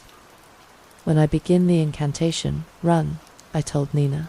"Find a door, any door, that might lead back to our world." She shook her head. "There's no way back. Not for me. I've tried. Every door here, they all lead to more of this. Then hide. When the gateway closes, this whole realm might collapse. I don't know what will happen to the souls trapped here. I'll take my chances," she said with grim determination. "Better annihilation than an eternity as food for that thing." I couldn't argue with her logic. With a nod of acknowledgement, I positioned myself before the original door. Mirror in one hand, bone-handled knife in the other. The incantation was written in a language I didn't recognize, but Vance had included a phonetic pronunciation guide. I began to recite the words, each syllable feeling sharp and wrong in my mouth, as if they were never meant to be spoken by human tongues. The reaction was immediate and terrifying. The entire realm shuddered, doors rattling in their frames, the floor beneath us rippling like disturbed water. A howling wind rose from nowhere, trying to snuff out the candle's flame, to break the salt circle, to silence my voice, and then it appeared. Not in any human guise this time, but in its true form, or as close to a true form as human perception could process. It was darkness given substance, a void that somehow had mass and presence, studded with countless eyes that were not eyes, limbs that were not limbs. The geometry of its being made my mind recoil, unable to reconcile what I was seeing with any framework of reality I understood. I held up the mirror, forcing myself to continue the incantation despite the terror threatening to choke the words. In my throat? The entity's reflection in the silver surface seemed to cause it pain. It recoiled, the darkness contracting, the gnat eyes blinking rapidly. Nina screamed behind me, and I risked a glance over my shoulder. The wandering souls had returned, but they were changed, their forms melting, reshaping into grotesque approximations of humanity, moving toward us with a singular purpose. They were the entity's last line of defense, its unwilling foot soldiers. "Keep going," Nina shouted, positioning herself between me and the approaching horde. "I'll hold them off." I turned back to the ritual, the words coming faster now as I neared the end of the incantation. The entity writhed before me, its formless mass pulsating with rage and fear. It knew what I was doing, knew that its long feast was about to end. As I spoke the final words, I raised the knife, drawing it across my palm. My blood dripped onto the threshold of the original door, sizzling where it touched the wood. The effect was catastrophic. The entity let out a sound that was not a sound, a vibration that rattled my bones and set my teeth on edge. The countless doors began to slam shut, one by one, each closure sending a shockwave through the realm. The original door before me started, too close as well, drawn by some inexorable force. This was it, the moment of sacrifice. According to Vance's notes, I needed to be on the other side of that door when it closed, trapping the entity with me for eternity. I took a step forward, prepared to cross the threshold, when Nina's hand gripped my arm. "No," she said, her eyes filled with a calm certainty. "It should be me. Nina, you don't have to." "Yes, I do." She looked around at the collapsing realm, the souls being drawn back toward the original door as if caught in a powerful current. "I came here looking for my son. I know now that was impossible, but I can give his death meaning by doing this." Before I could protest further, she snatched the knife from my hand, sliced her own palm, and darted through the doorway. The original door began to swing shut behind her. "Tell them what happened here," she called back, her voice already sounding distant. "Make sure no one else falls into this trap." The door slammed closed with a finality that seemed to echo through dimensions. The realm around me began to disintegrate, reality unraveling like a poorly woven fabric. The wandering souls were being pulled toward the closed door, absorbed back into whatever lay beyond it. I was being pulled too, but in a different direction. One of the countless other doors had sprung open behind me, revealing the familiar sight of the Whispering Sands Motel's second-floor walkway. It was my way out, my way back, with one last look at the rapidly dissolving twilight realm. I stepped through the door and back into the world I knew. I collapsed on the concrete walkway outside room 403, gasping as if I'd been underwater for hours. The night air felt impossibly sweet, the solid ground beneath me a miracle of stability. The door behind me closed softly, and when I turned to look, I saw that room 403 was now just that, a motel room, its door weathered and ordinary, the padlock securely in place. Whatever gateway had existed there was gone, sealed by Nina's sacrifice. The humming had stopped, the voices were silent. For the first time in months, I felt truly alone in my own mind.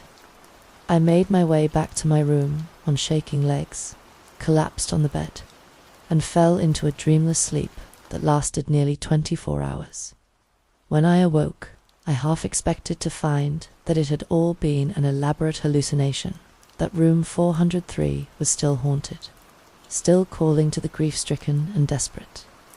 But when I checked, the room remained silent, ordinary, its malevolent energy dispersed. Mr. Thorne arrived later that day, his face haggard with exhaustion. "It's done," he said without preamble. I felt it happen. The gateway is closed. I nodded. Not bothering to ask how he knew, Nina closed it. She sacrificed herself. A complicated expression crossed his features. Relief, gratitude, and something like envy. She must have been very brave. She was. We stood in silence for a moment, two survivors of a war no one else knew had been fought. What happens now? I finally asked. Now. Mr. Thorne looked around the shabby lobby of the Whispering Sands Motel, his gaze lingering on the faded photographs of its glory days. Now we move on. The motel served its purpose, containing the gateway until someone could close it. It has no reason to exist anymore. You're going to close it down? He nodded. Sell the land, perhaps, or simply walk away. He looked at me intently. And you should do the same. There's nothing for you here now. He was right, of course. With the gateway closed, my obsession had lost its focus. I could leave, start over somewhere else, try to rebuild a life from the wreckage of the past year. But even as I packed my belongings that night, I knew I couldn't simply walk away. Too many had been lost to room 403 over the decades. Their stories deserved to be told, their fates acknowledged. Nina's sacrifice deserved to be honored. So I sit here now, in my small staff room at the Whispering Sands Motel, writing this account of what happened. A warning, a memorial, a confession. When I'm finished, I'll send copies to newspapers, publishers, anyone who might listen. Most will dismiss it as fiction, the ramblings of a disturbed mind. But perhaps someone, somewhere, will recognize the truth in these pages. Perhaps someone on the brink of their own supernatural encounter will read this and step back from the edge. Mr. Thorne is gone now, disappeared as suddenly and completely as Elias Vance did decades ago. The motel is still operating, running on inertia. The few remaining staff going through the motions until official word comes to shut it down. Room 403 remains locked, empty, ordinary. I check it daily, listening at the door, testing the padlock. So far, there has been nothing. No humming, no voices, no unearthly light beneath the door. But sometimes, in the quiet hours before dawn, I imagine. I can hear Nina's voice, not calling me to join her, but warning me to remain vigilant. Because gateways, once opened, have a way of reopening. Entities, once awakened, never truly sleep. So I remain at the Whispering Sands Motel, its reluctant guardian, keeper of its terrible secret. And I warn you, traveler, should you ever find yourself on that desolate stretch of Highway 93, drive past our flickering neon sign. Do not stop, do not check in, and never, under any circumstances, ask for room 403. 6 months have passed since Nina closed the gateway. 6 months of silence from room 403. 6 months of watching, waiting, wondering if it's truly over. The Whispering Sands Motel continues its slow decline into obsolescence. Without Mr. Thorne's occasional infusions of cash, basic maintenance has fallen by the wayside. The pool remains empty, its cracked concrete basin collecting tumbleweeds and desert debris. The ice machine broke down 3 months ago and was never repaired. Half the exterior lights have burned out, leaving the walkways in shadow. We get fewer guests now. Just the occasional trucker or desperate couple needing a few hours of privacy. Most travelers prefer the newer, cleaner options that have sprung up closer to the interstate. Sometimes we go days without a single check-in, the register book gathering dust on the counter. I've stayed on as night manager, though there's little to manage. The day shift is covered by Rosa, an older woman who's worked here even longer than Mr. Thorne owned the place. She asks no questions about what happened, though she must have noticed the change. The cessation of strange requests for room 403, the absence of guests who check in but never check out. That room was always trouble, she said once. the closest she's come to acknowledging the supernatural events that centered on the motel. My grandmother would have called it mala suerte. Bad luck. Some places just have it, you know. I do. No. But it was more than bad luck that plagued room 403. It was something malevolent, something hungry, something that saw human grief as a feast spread before it. In the months since the gateway closed, I've continued my research, broadening my focus beyond the Whispering Sands and the Vance family. I found similar stories across the country, across the world, places where the boundary between worlds grew thin, where entities slipped through, where the desperate and heartbroken were lured to their doom. Most of these gateways are now dormant, sealed by time or circumstance, or occasionally by deliberate action like Nina's sacrifice. But not all. Some remain active, hungering, calling. I've started a correspondence with others who have encountered these phenomena, a professor of folklore in Colorado, a parish priest in Georgia, a psychiatric nurse in Washington. We share information, compare notes, build a network of knowledge and vigilance. We call ourselves the Threshold Guardians, a name that would sound pretentious if the work wasn't so deadly serious. My account of room 403 has been published, not by a major house, but by a small press specializing in paranormal literature. Most readers will see it as fiction, a horror story designed to chill and entertain, but those who need to will recognize the truth in it. I've received letters from people who have had their own encounters with liminal spaces, with entities that wear the faces of lost loved ones. I check room 403 daily, running through a careful protocol of tests and observations, temperature readings, electromagnetic measurements, audio-visual recordings, documenting the continued absence of paranormal activity. The padlock remains secure, the room empty and ordinary, but I'm not fooled by this apparent normalcy. I've learned enough about such gateways to know they're never truly closed, merely dormant. The entity beyond might be wounded, weakened by Nina's sacrifice. But I don't believe for a moment that it's gone for good. Sometimes, in the deepest part of night, I sit in the darkness of the lobby and stare at the security monitor showing the exterior of room 403, watching, waiting. Sometimes I think I see a flicker of movement, a shadow passing in front of the door, a brief distortion in the air. But when I review the recordings, there's nothing. Am I becoming paranoid, seeing threats where none exist? Or am I simply more attuned now to the subtle signs of a gateway trying to reopen? I've taken to keeping a go bag ready, filled with the tools and texts I'd need if the entity ever breaks through again.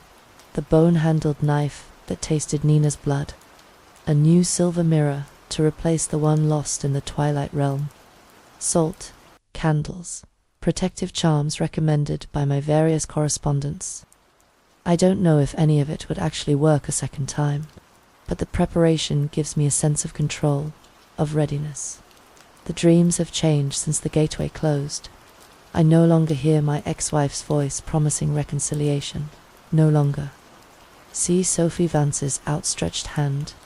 Instead, I dream of Nina, moving through an endless landscape of identical doors, searching for one that might lead her back to our world. In these dreams, she's not afraid or in pain. She's determined, methodical, testing each door with a patience born of hope. Sometimes she senses my presence in the dream and turns to speak to me. "It's still here," she says, "weakened, but not destroyed. It's looking for another way through." How can I stop it? I ask in the dream. Her answer is always the same. Be vigilant. Be ready. Don't let anyone else fall into its trap. I wake from these dreams, not in terror, but with a renewed sense of purpose. I don't know if they're actually messages from Nina, trapped in some in-between state, or simply my subconscious processing my fears and responsibilities. Either way, I heed the warning. About 3 months after the gateway closed, I had an unexpected visitor, a man in his late 50s, well-dressed, with the confident bearing of someone used to authority.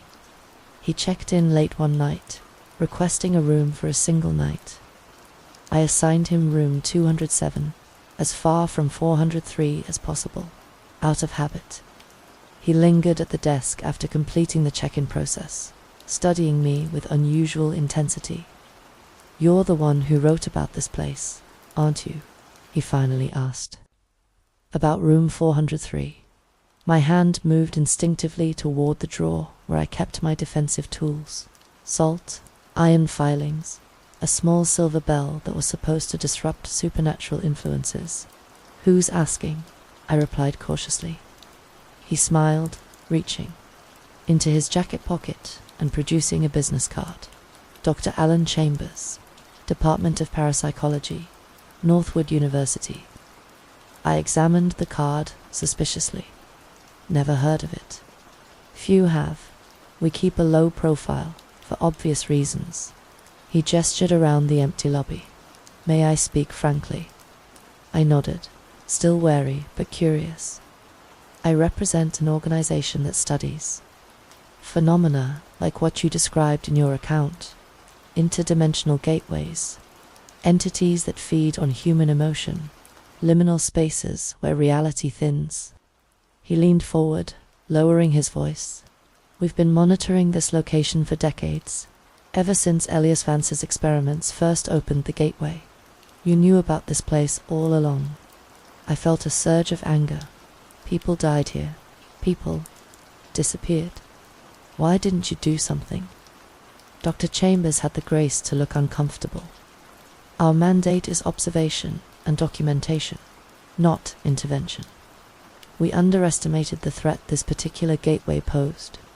By the time we recognized its true nature, Mr. Thorne had already purchased the property and established his own containment protocols." "Containment protocols," I echoed. "You mean locking the door and hoping no one got in?" "It was more sophisticated than that," he replied defensively. "The padlock was inscribed with binding sigils. The room itself was lined with protective materials. Thorne may have seemed negligent, but he kept the entity in check for over 20 years. Until he didn't," I said flatly. "Until people started disappearing again." Dr. Chambers sighed. "Yes, something changed in recent years. The entity grew stronger, more aggressive in its luring techniques. We were preparing an intervention team when your friend Nina resolved the situation." The casual way he referred to Nina's sacrifice made my blood boil. "Resolved the situation. She gave her life to close that gateway. She's trapped in there with that thing. And we're deeply grateful for her sacrifice," he said quickly. "That's actually why I'm here. To confirm that the gateway is truly closed, and to offer you a position with our organization." That caught me off guard. "A position you've demonstrated remarkable resilience in the face of supernatural influence. And you've shown initiative in establishing your network of correspondence. The Threshold Guardians, I believe you call yourselves." He smiled again. "We could use someone with your experience and connections." I studied him, trying to decide if he was genuine or if this was some new trick of the entity. What, exactly, would this position entail? Continued monitoring of this location, for one, but also fieldwork, investigating other potential gateways, documentation, research, occasional intervention when absolutely necessary. He pulled a folder from his briefcase and slid it across the counter to me. "The details are all in here, including compensation, which I think you'll find quite generous." I glanced at the folder, but didn't open it. "And if I refuse?" His expression hardened slightly. "Then we'll simply send someone else to monitor the whispering sands, someone who may not understand the true nature of what was contained in room 403. Someone who might make a mistake." It was a subtle threat, but a threat nonetheless. I took the folder. "I'll think about it. That's all I ask." He stood, retrieving his room key. I'll check out in the morning. We can discuss your decision then. After he left, I opened the folder and spent hours reading through the dense documentation inside. The organization Dr. Chambers represented was far older and more extensive than I had imagined, with operatives around the world monitoring various supernatural phenomena. The salary they offered was indeed generous, more money than I'd ever made before, but something about it felt wrong. The clinical language they used to describe events like what had happened at the Whispering Sands, the emphasis on observation, over intervention, the subtle implication that they viewed these entities not as threats to be eliminated, but as subjects to be studied. In the morning, I handed the folder back to Dr. Chambers. I appreciate the offer, I said, but I prefer to continue my work independently. He looked genuinely disappointed. May I ask why? The resources we could provide would significantly enhance your effectiveness. I don't think we have the same priorities, I replied carefully. Your organization seems more interested in studying these phenomena than in protecting people from them.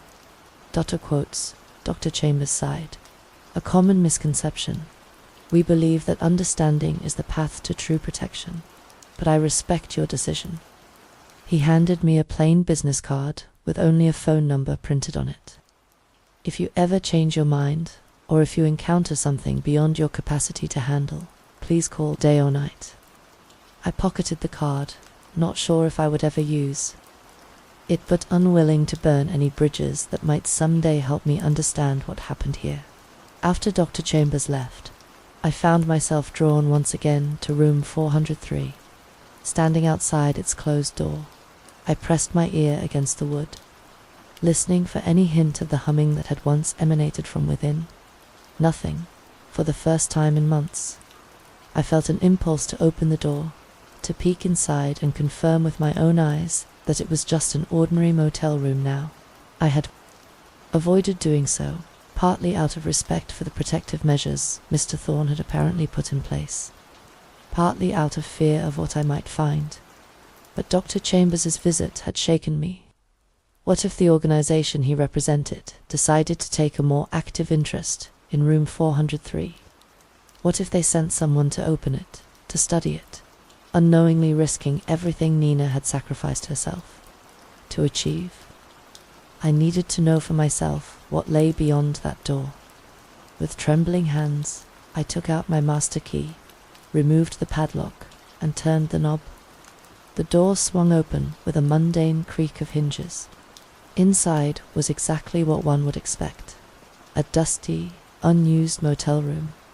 Twin beds with stripped mattresses. A dresser with empty drawers. A bathroom with rust stains in the tub. Sunlight filtered through the closed curtains, illuminating dust motes floating in the air. No gateway to another dimension. No twilight realm of endless doors. Just a room, ordinary and empty. I stepped inside cautiously, half expecting the floor to dissolve beneath me, dropping me into that impossible landscape where Nina had sacrificed herself. But my feet remained firmly planted on solid carpet. I moved through the room, checking every corner, looking for any sign that it had once contained a portal to somewhere else. The only unusual feature was a faint discoloration on the floor. Near the bathroom door, a dark stain that might have been blood, or might have been merely water damage from a long-ago leak. I crouched to examine it, my fingers hovering over the stained carpet. "Don't touch it." The voice came from behind me, soft but clear. I spun around, heart racing, but the room was empty. Just for a moment, though, I thought I saw a shimmer in the air, a distortion like heat waves rising from hot asphalt. Then it was gone. I backed out of the room quickly, slamming the door and replacing the padlock with shaking hands. Had I imagined the voice? Was it a residual haunting, an echo of the entity that had once dwelt there? Or was it something else? A warning from Nina, somehow reaching across the dimensional barrier. Whatever it was, I took it seriously. I haven't entered room 403 since that day. though I continue to monitor it from outside. Some boundaries, once crossed, cannot be uncrossed without terrible consequences. As the months have passed, the Whispering Sands has grown quieter, emptier. Rosa retired last month, leaving me as the sole employee. I manage both shifts now, sleeping in brief increments during the slowest hours. The owner, a holding company that took over after Mr. Thorne disappeared, makes noises about selling the property, but so far nothing has come of it. I should leave. There's nothing keeping me here now that the gateway is closed. My network of correspondence continues to grow. I could base myself anywhere and continue my research, my vigilance against other potential breaches between worlds. But something holds me here, a sense of responsibility I can't shake. As long as room 403 exists, even as an empty, ordinary motel room, I feel compelled to watch over it, to ensure that what was contained there remains contained, to honor Nina's sacrifice by making sure it wasn't in vain. So I stay, the caretaker of a dying motel and its terrible secret. I keep the lights on, check in the occasional guest, and make my daily inspection of the padlock on room 403. I maintain my correspondence with other threshold guardians, sharing what I've learned, contributing to our collective understanding of the dangers that lurk in the liminal spaces of our world, and sometimes in the quietest hours of night.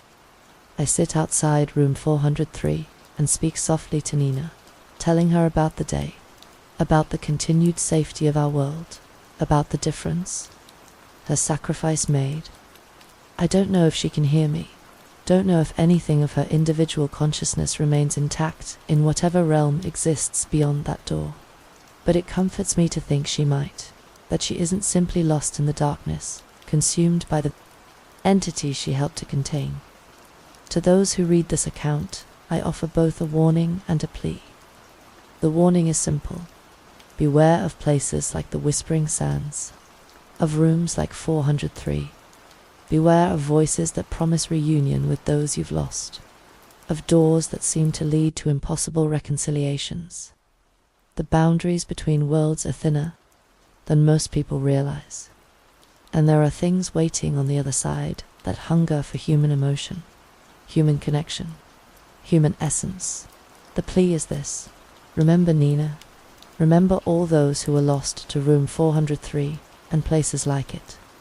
Their stories deserve to be told, their sacrifices acknowledged.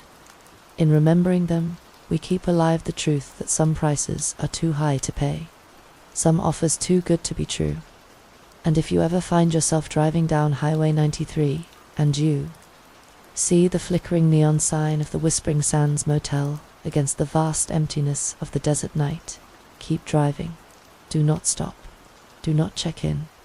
And never, under any circumstances, ask for room 403, because while the gateway may be closed for now, the memory of it remains, and memories, like doors, can sometimes be reopened. The Dust Devil Lodge sits like a decaying tooth along Route 154, 40 miles from the nearest town.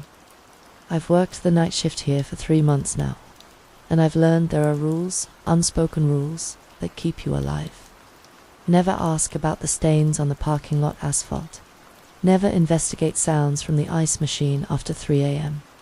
And never, under any circumstances, enter room 403. My name is Leo Martinez, and I'm 26 years old. I took this job out of desperation after losing my teaching position.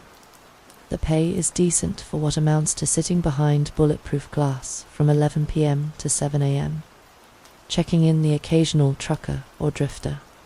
The owner, Mr. Petrov, made the job sound simple during my interview. Just follow the rules, he'd said, his accent thick and unplaceable. Some rooms we don't rent, some questions we don't answer. You understand, I understood. I needed the money.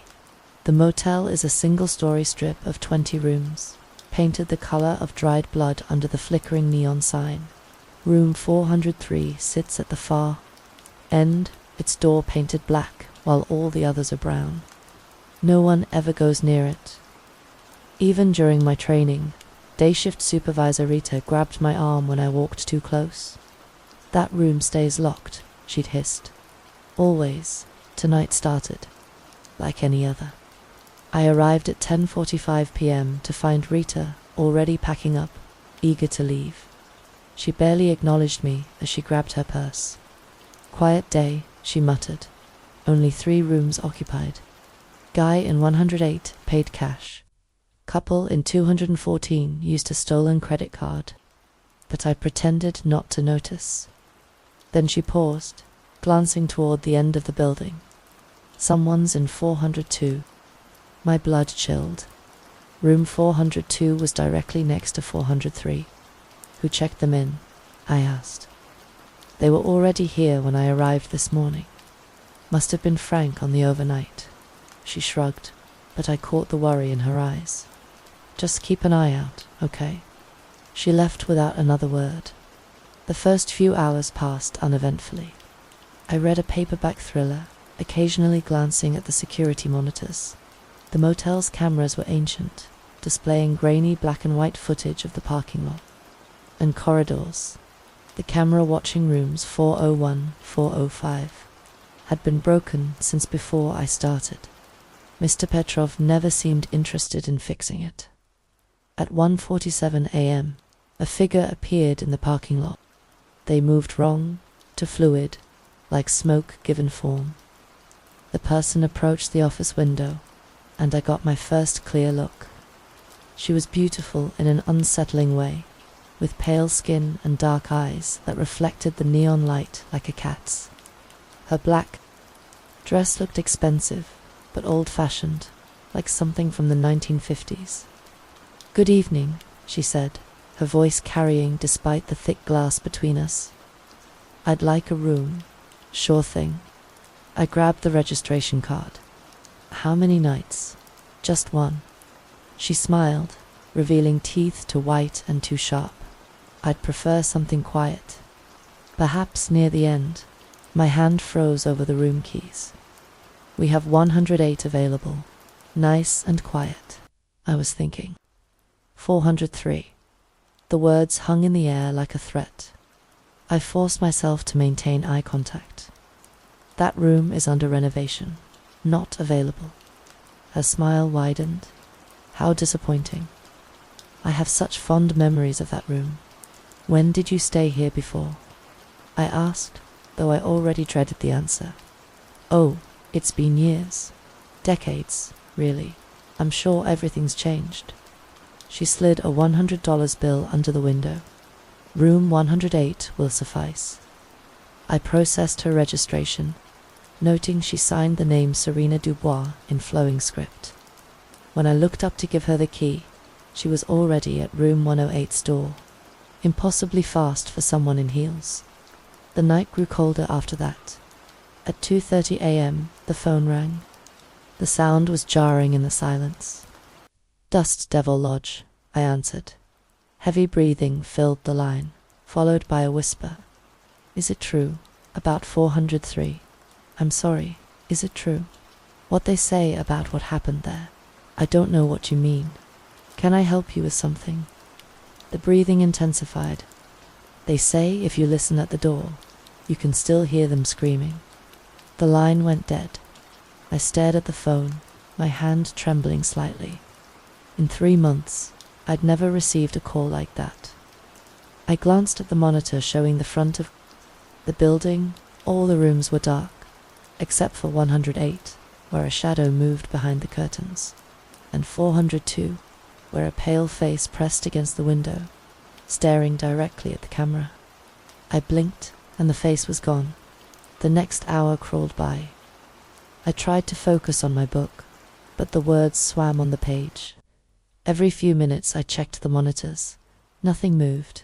Even the desert wind had died, leaving an oppressive stillness. Then, at 3:33 a.m., I heard it. A sound like fingernails on wood, coming from somewhere outside. Scritch, scratch, scritch. I looked at the monitors. Nothing. The sound grew louder, more insistent. It seemed to be moving along the building, heading toward the office.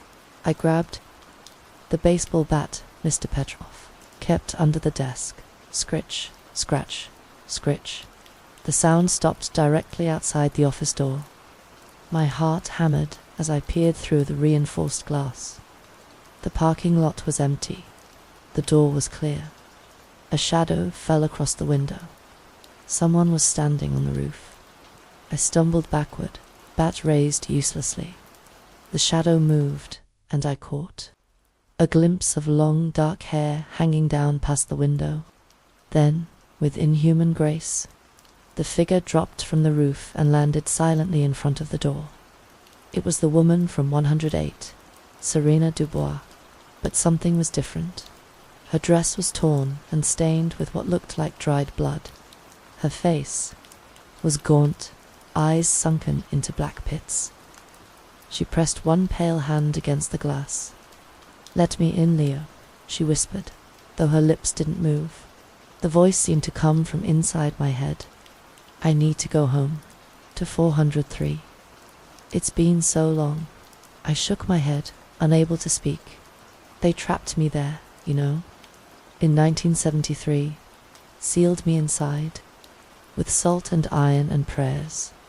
But prayers fade, iron rusts, and salt washes away."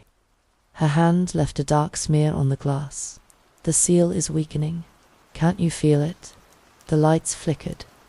In the brief darkness, I saw things, flashes of horror that burned into my retinas. A room painted in blood, bodies twisted into impossible shapes, and something else, something vast and hungry, pressing against the boundaries of our world. The light steadied. The woman was gone. I spent the rest of my shift with my back to the wall, bat clutched in sweating hands. As dawn broke, painting the desert in shades of orange and red, I nearly cried with relief. Rita arrived at 7 a.m. sharp, took one look at my face, and nodded knowingly. "Rough night." "The woman in 108. Gone," Rita interrupted. "Checked. The room my self-bed wasn't slept in. Happens sometimes." She paused. "Did she ask about 403? I nodded. "They always do. The ones who remember." She poured herself coffee from the ancient machine. "Mr. Petrov will want to know.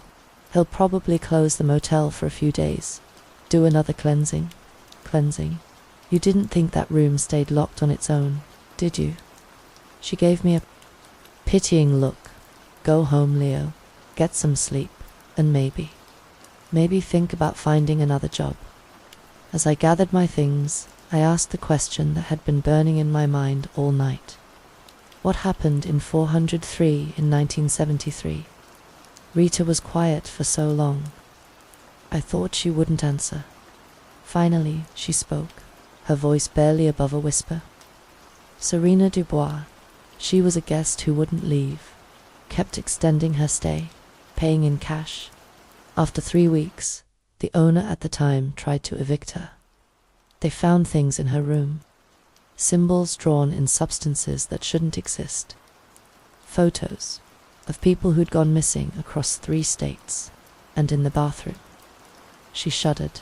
"Let's just say she wasn't traveling alone. What did they do to her? What they had to? Locked her in with what she'd summoned, sealed the room, built a new wall over the door. For 40 years, it held." Rita met my eyes. "But seals weaken, and hungry things are patient." I left the Dust Devil Lodge that morning, thinking I'd never return. But minimum wage jobs aren't easy to find out here, and I had bills to pay. Besides, it was just one strange night, one weird guest. These things happened in old motels along forgotten highways. I'd learn soon enough how wrong I was. I returned for my next shift, despite every instinct screaming at me to stay away. Rent was due, and the Dust Devil Lodge paid weekly in cash. No questions asked, no tax forms filed. In this economy, you don't walk away from that. The parking lot was empty when I arrived, unusual for a Friday night. Even the most run-down motels saw some traffic on weekends. Mr. Petrov's ancient Cadillac sat in its usual spot, engine ticking as it cooled. I found him in the office, standing in front of a wall covered in yellowed photographs. I'd never paid attention to them before, assumed they were typical motel memorabilia. Looking closer, I realized each photo showed the same thing: room 403's door, taken from different angles across different decades. In some, the door was brown like the others. In later ones, it had been painted black. The most recent photos showed additional locks, chains, and what looked like symbols carved into the wood. Ah, Leo. Mr. Petrov didn't turn around. Rita told me about last night. Mr. Petrov, you did well. Didn't let her in. Didn't fall for her tricks. He finally faced me, and I saw the exhaustion carved into his features. But she's getting stronger. The ones who remember always do. Who was she, really? He gestured to a photo dated 1973. A young woman stood in front of room 403, smiling at the camera. Even in the faded image, her beauty was striking. Serena Dubois, checked in alone, paid for one night, stayed for 23. How is that possible? Because after the third night, she wasn't alone anymore. He moved to another photo, a police evidence shot. The image was too dark and grainy to make out details, but I could see shapes on the walls, symbols. She brought something through. Fed it, nurtured it. By the time we realized what was happening, he trailed off, lost in memory. The police, I asked, disappeared. 3 officers entered that room. None came out, not intact. He pulled out a flask, took a long drink. State police tried next. Lost 2 men before they gave up. Called it a gas leak, sealed the whole wing. But I couldn't abandon my motel. My grandfather built this place, so I found other solutions. The seal Rita mentioned, a Benedictine monk, traveled all the way from New Mexico. Said he'd seen similar cases. Mr. Petrov's hands shook as he lit a cigarette. Took him 3 days. I still hear his screams sometimes, but it worked. Locked her in with her pet. 47 years of quiet. Until now. He stubbed out the cigarette. She's been appearing more frequently. Different faces, same eyes.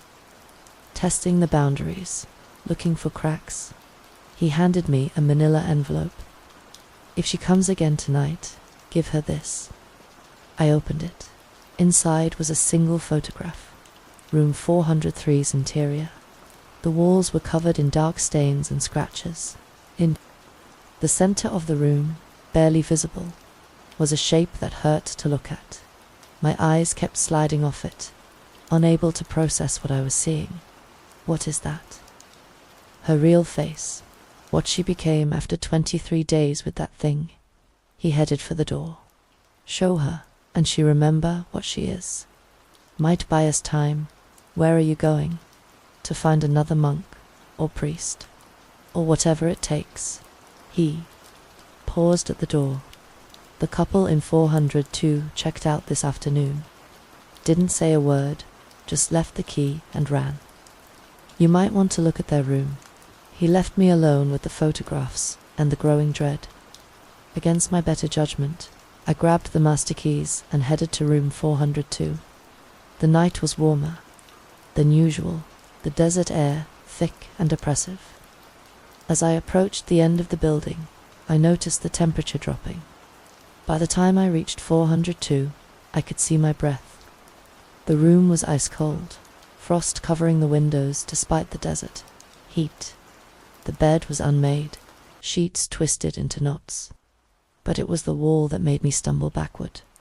The wall adjoining room 403 was covered in writing. The same phrase repeated hundreds of times in what looked like fingernail scratches. She's still in there. She's still in there. She's still in there. Some of the scratches were deep enough to reveal the wood beneath the drywall. Others were stained with dried blood. In the center of the wall, someone had scratched a larger message. The seal is breaking. Feed IT or free IT7 DAYS. Remain. I photographed everything with my phone, then got out of there. The normal rooms had never felt so welcoming. Back in the office, I tried to process what I'd seen. 7 days until what? And what did it mean? Feed it or free it? The answer came at midnight.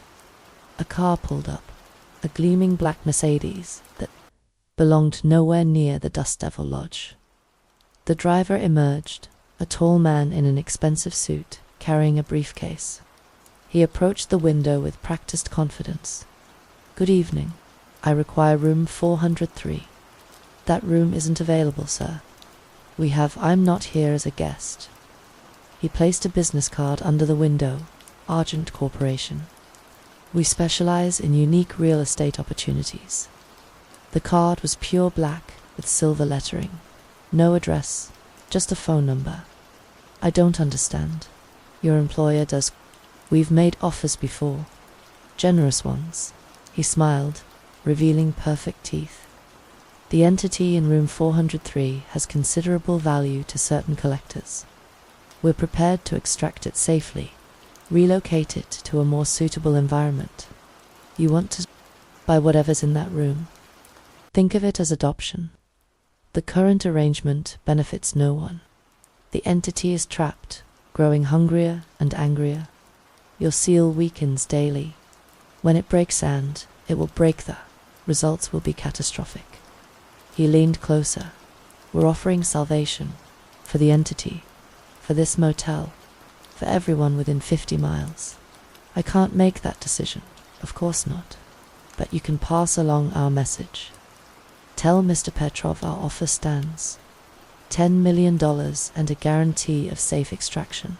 Otherwise," he glanced toward room 403. "Well, hungry things do desperate things when cornered." He left without waiting for a response. I spent the next hour staring at the business card, wondering what kind of company collected monsters. The phone rang twice, but I didn't answer. I was too busy watching the monitors, waiting for something to happen. At 3:33 a.m., something did. The temperature plummeted. Ice formed on the windows. The lights flickered in a pattern. 3 short, 3 long, 3 short. So less than I heard it. A rhythmic pounding from the direction of room 403. Slow and deliberate, like a massive heartbeat. The sound reverberated through the building, making the walls shake. Thump, thump, thump. Items fell off shelves. The coffee maker shattered. Cracks appeared in the bulletproof glass. And beneath the pounding, I heard something else. A woman's voice singing a lullaby in a language that predated words. The envelope Mr. Petrov gave me began to smoke. I pulled out the photograph and nearly dropped it. The image was moving. The shape in the center of room 403 was pulsing, growing, reaching toward. The camera with appendages that shouldn't exist. The pounding stopped. The singing stopped. The silence was worse than the noise. A figure materialized outside the window. Serena Dubois, or the thing wearing her face. Her dress was different tonight. White instead of black, pristine and glowing in the darkness. "Hello again, Leo." This time her lips moved, though the voice still felt wrong. "Did you enjoy meeting Mr. Sterling? Such a persistent man, he's been. Trying to collect me for decades." I held up the photograph. "Is this you?" She laughed, a sound like breaking glass. "That's what's left of the original me. The flesh I shed when I became something greater. Would you like to see what I am now?" "No. Wise choice. Your sanity wouldn't survive it." She pressed against the glass, and frost spread from her touch. "But you're curious, aren't you, about what's really in room 403? About why they're all so afraid?" Despite myself, I nodded. "It's not a monster, Leo. Not a demon or ghost or alien. It's a door. a wound in reality that I spent 23 days widening, and behind that door, her eyes went completely black. Paradise or hell, depending on your perspective. Why are you telling me this?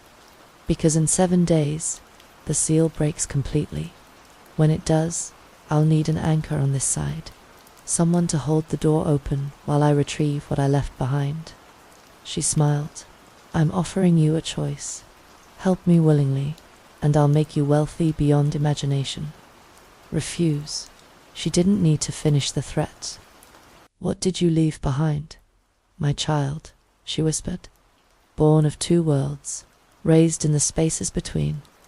They've been alone for 47 years, feeding on scraps of reality that seep through the cracks. Can you imagine? A child, trapped in darkness, calling for their mother. For a moment, I almost felt sympathy. Then I remembered the photographs, the missing people, the officers who never came out of that room. Your child is a monster. All children are monsters until we teach them to be human.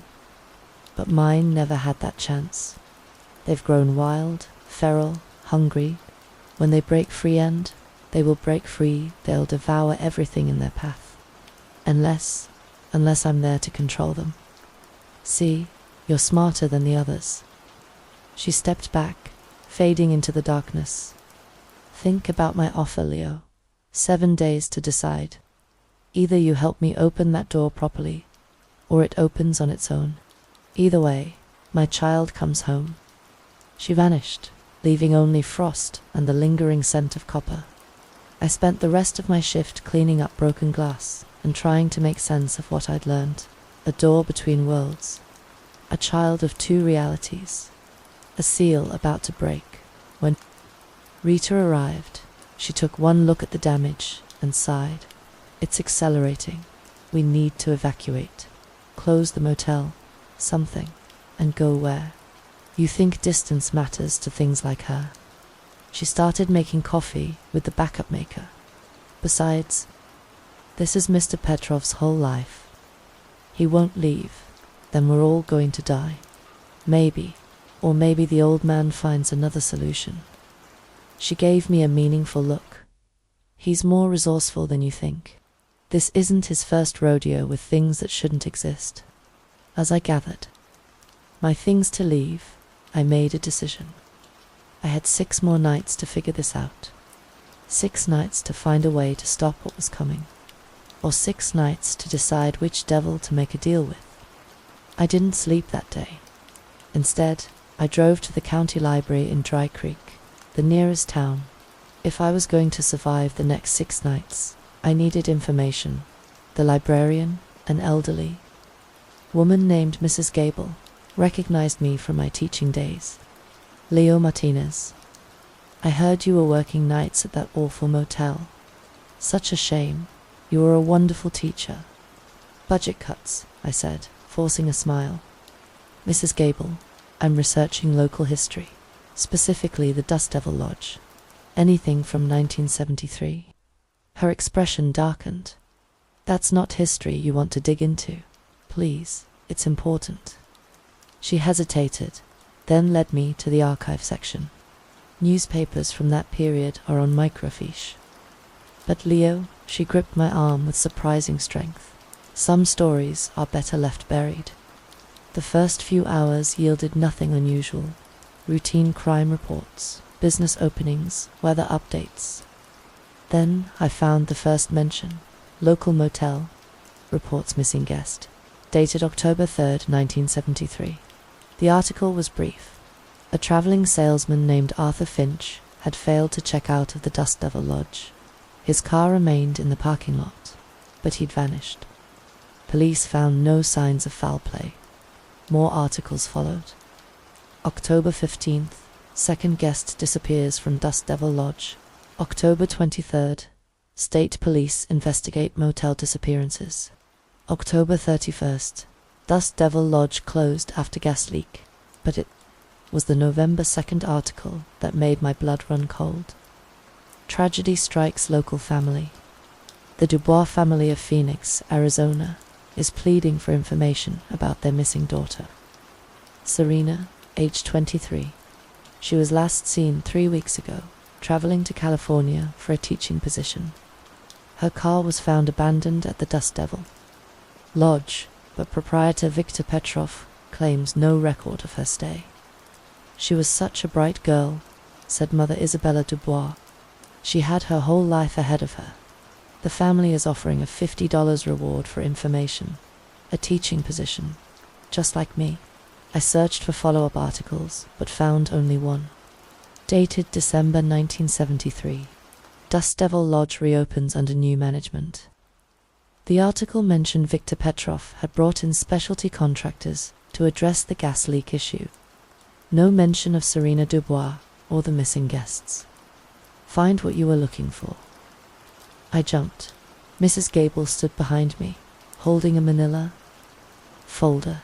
You might want to see this, she said, sliding the folder across the table. My late husband was a deputy sheriff in '73. He kept his own records. Inside were photographs and handwritten notes. The photos showed room 403's interior before the seal.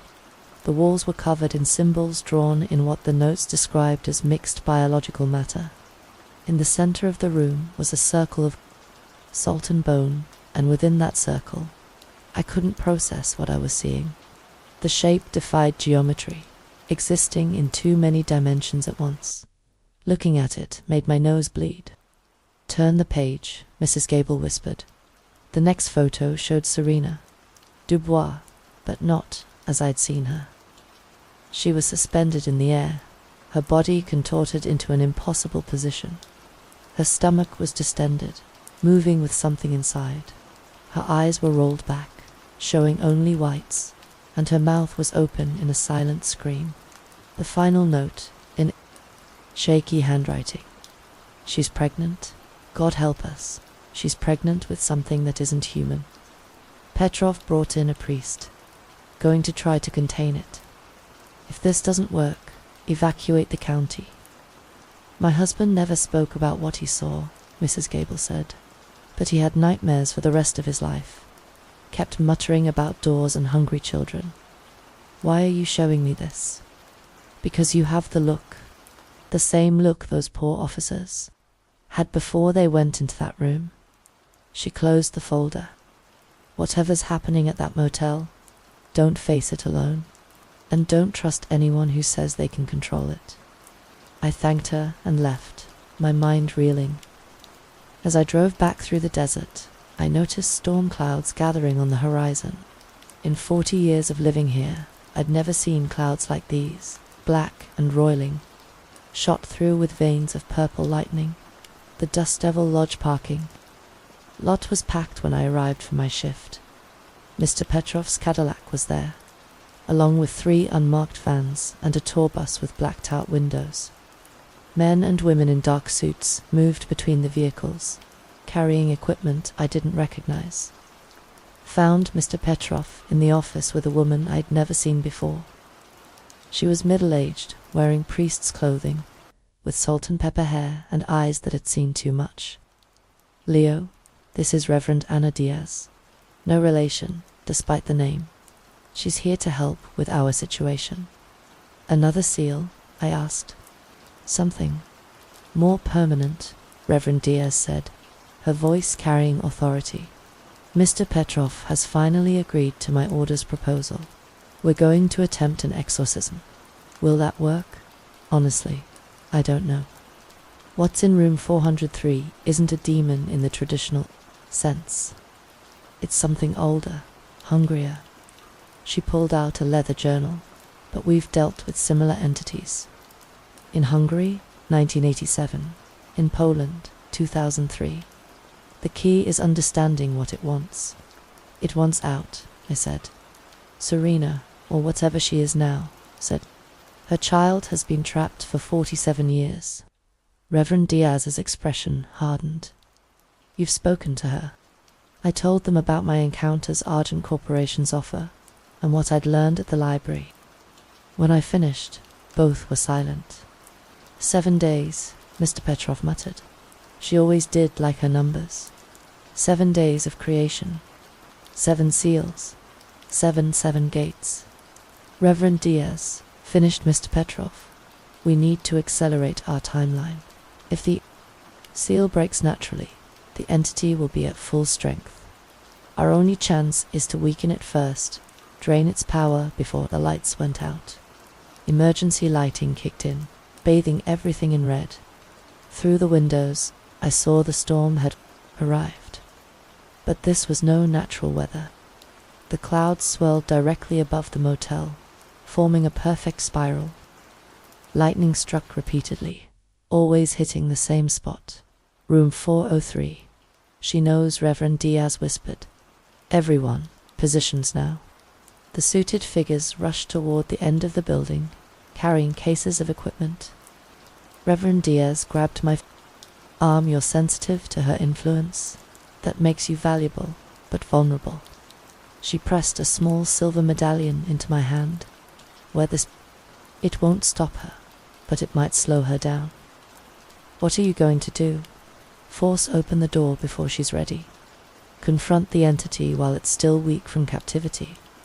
She smiled grimly. Probably die, but perhaps we'll take it with us. They left me alone in the office. Through the window, I watched them set up a perimeter around room 403. Salt circles, iron chains, symbols drawn in ash.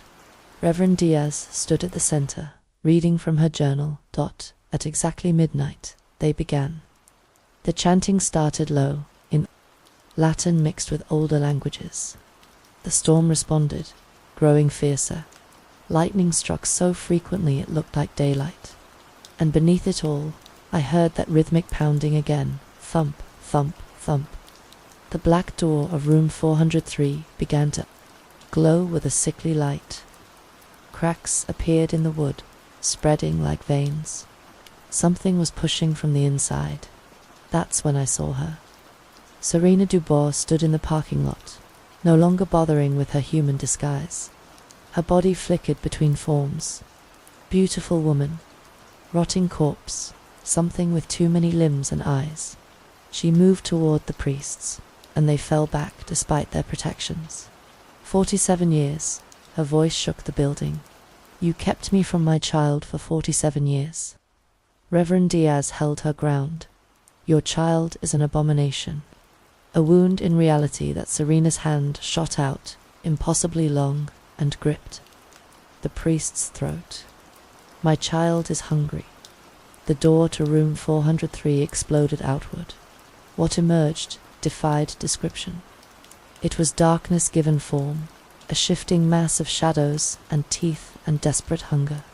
It moved like smoke, like water, like a child, crawling for the first time. The sound it made part scream, part laugh, part something else, shattered every window in the motel. The entity fell upon the nearest priest, and he simply ceased to exist. No blood, no screaming. One moment he was there, the next he was absent. My baby Serena cooed, releasing Reverend Diaz. My beautiful baby mummy's here now. The thing that had been trapped in room 403 turned toward her voice. For a moment, I thought I saw something almost human in its writhing mass. The suggestion of a face twisted by decades of isolation and unnatural hunger. It reached for her, with appendages of living shadow, and then it spoke. Mother, so hungry. The storm intensified. Reality itself seemed to bend around the creature as it moved toward Serena. The other priests fled, their protections useless. Reverend Diaz crawled toward the office, blood streaming from her eyes. That's when I noticed something the others had missed. The photograph Mr. Petrov had given me, the one showing room 403's interior, was changing. The image was clearing, showing details that had been hidden before. In the corner of the room, barely visible, was a second circle, a second seal, a second prisoner. There were 2 of them, I whispered. The medallion Reverend Diaz had given me grew burning hot. I pulled it out and saw it was glowing with the same sickly light as the broken door. On its surface, words appeared, one to hold the door, one to guard the threshold. Both must feed, or both must fall. I understood then. Serena hadn't been trapped with her child. She'd been the guard, the thing that kept the worst horror contained. For 47 years, she'd held the door closed from the inside, growing mad with hunger and isolation. The seal hadn't been to keep her in. It had been to keep everything else out. Now, both were free, and they were starving. I watched Serena embrace her child, their forms merging and separating in ways that hurt to perceive. Where they touched, reality thinned. I could see through the gaps, glimpses of alien landscapes, cities of living flesh, skies that screamed, Leo. Reverend Diaz had reached the office door. I let her in, slamming it shut behind her. The second seal, she gasped. We didn't know, we thought. God, we've made it worse. What do we do? Survive until dawn. Pray. They feed on each other instead of spreading. She clutched her journal. And hope Argent Corporation has a better plan than we did. Outside, the family reunion continued. The storm raged. The Dust Devil Lodge, my workplace, my nightmare, began to dissolve at the edges, consumed by the hunger of things that should never have been born. 5 more nights until the world ended, unless we found a way to put the monsters back in their box. Dawn didn't come. At 6 a.m., when the sun should have risen, the sky remained black. The storm had settled into a dome over the Dust Devil Lodge, cutting us off from the outside world. My phone had no signal. The landline was dead. Even the radio produced only static mixed with what sounded like breathing. Reverend Diaz and I, huddled in the office, watching through the cracked window as impossible things moved through the parking lot. Serena and her offspring had separated but remained close. The child, if that word even applied, had grown since its release. It now stood 12 feet tall, a constantly shifting mass of shadows that occasionally resolved into almost human features. Too many eyes, too many mouths, all of them hungry. We need to get out, I said. There is no out. Reverend Diaz pointed to the parking lot's edge, where reality simply ended. Beyond was a swirling void of colors that shouldn't exist. They're not just free, they're remaking this place into something else, a nest, a feeding ground. Then we're trapped, until they get hungry enough to expand their territory. She laughed bitterly. My order prepared for 20 types of demonic incursion. We never imagined this. A knock at the door made us both freeze. Now, came a cultured voice. Let's not be rude. May I come in? Standing outside was the man from Argent Corporation, still in his perfect suit, despite the chaos. He held a silver briefcase and smiled like he was arriving for a business meeting. How are you? I started. Alive, mobile, sane, he chuckled. Trade secrets. May I? Reverend Diaz and I exchanged glances. Then I opened the door. He entered with casual confidence, setting his briefcase on the counter. Quite the mess, he observed, though not unexpected. Rushed exorcisms rarely end well. You knew this would happen, Reverend Diaz accused. We suspected. That's why we made our offer. He opened the briefcase, revealing strange instruments and vials of luminous liquid. Fortunately, we've dealt with similar situations. Not identical, each hunger entity is unique, but similar enough. Hunger entity. Our classification? Beings that exist primarily as appetite, feeding on reality itself. Usually born from extreme trauma mixed with dimensional instability. He assembled what looked like a tuning fork made of black metal. Young Serena discovered something she shouldn't have. Tried to use it. Instead, it used her. Can you stop them? Stop? No. But we can relocate them. Convince them that better feeding grounds exist elsewhere. He struck the tuning fork, and it produced a sound that wasn't quite sound. more like the memory of screaming. Of course, we'll need bait. The implication hit me like a punch. You want to use us. Want is a strong word, but yes. Human consciousness acts as an irresistible lure. One of you will need to carry this. He held up a small glass sphere filled with swirling darkness, and lead them to the containment point. That's suicide, Reverend Diaz said. Probably. But the alternative is they consume everything within 100-mile radius before the week ends. His smile never wavered. I'm not unsympathetic. This is why we offered to buy the entity originally. Much cleaner, less death. I'll do it, I said. Both turned to stare at me. Leo, no, Reverend Diaz protested. You don't understand what you're volunteering for. But I did. In the past 4 nights, I'd seen enough horror to last a lifetime. If my death could prevent more, maybe it would mean something. Admirable, Mr. Sterling said, but premature. First, we need to weaken them. Hunger entities are strongest when famished. Paradoxically, they need to feed. On what? I asked, dreading. The answer? He pulled out a phone somehow. Still working and made a call. Send in the offerings. Through the window, we watched another van arrive, emerging from the void as if it had always been there.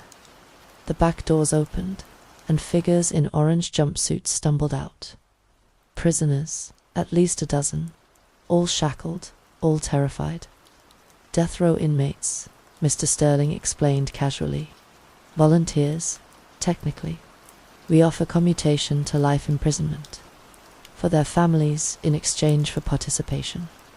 That's monstrous, Reverend Diaz whispered. Yes, but so is letting those creatures loose on innocents. He pressed a button on his phone. Release them. The shackles fell away. The prisoners scattered, running in all directions. Some headed for the motel rooms. Others tried to reach the parking lot's edge. They didn't get far.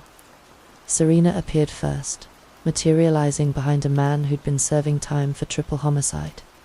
He screamed once before she embraced him. His body didn't disappear like the priest's. Instead, it withered, aging decades in seconds as she drained something essential from him. Life force, Mr. Sterling narrated clinically. She's feeding on his potential existence. All the years he would have lived. The child thing was less subtle. It simply engulfed 3 prisoners at once, absorbing them into its mass. I could see their faces pressing against its surface from the inside, mouths open in silent screams before they dissolved. The feeding frenzy lasted 10 minutes. When it ended, both entities looked more solid, more real, more dangerous. Phase 2, Mr. Sterling announced. He pulled out the glass sphere again. The bait needs to be someone there already interested in. Someone who's had multiple contacts. Me, I said again. Leo, please, Reverend Diaz started. No, this is why I'm here. Why I kept coming back, despite everything. I took the sphere. It was warm, pulsing like a heartbeat. What do I do? Simple. Walk to room 403. Enter. Place this in the center of where the seal used to be. Then run. He handed me a second device, a small transmitter. Press this when you're clear. We'll activate. The containment field. What about Reverend Diaz? She'll be evacuated with our team. This entire area will be quarantined once the entities are contained. He checked his watch. You have 5 minutes before they get hungry again. I looked at Reverend Diaz, who was praying silently, at Mr. Sterling, who watched me with the detached interest of a scientist observing a lab rat, at the hellscape outside, where reality was coming undone. Let's do this. The moment I stepped outside, both entities turned toward me. Serena tilted her head, her beautiful face marred by blood and worse things. Leo, she purred, come to play. I held up the sphere. It blazed with dark light, and both creatures recoiled. "What is that?" the child thing demanded, its voice like grinding stone. "An invitation," I said, surprised by my own steadiness. "You want to feed. This contains the condensed life force of 1,000 souls. But you'll have to follow me to get it." I backed toward room 403, keeping the sphere visible. They followed Serena, gliding inches off the ground, her offspring leaving trails of dissolved reality in its wake. The door to 403 hung off its hinges. Inside, the room was no longer a room, but a cavity in existence itself. The walls breathed. The floor rippled like water. In the center, where the seal had been, was a perfect circle of absolute nothing. Not darkness, but the absence of anything at all. I placed the sphere in the circle and ran. Behind me, both entities lunged for the bait.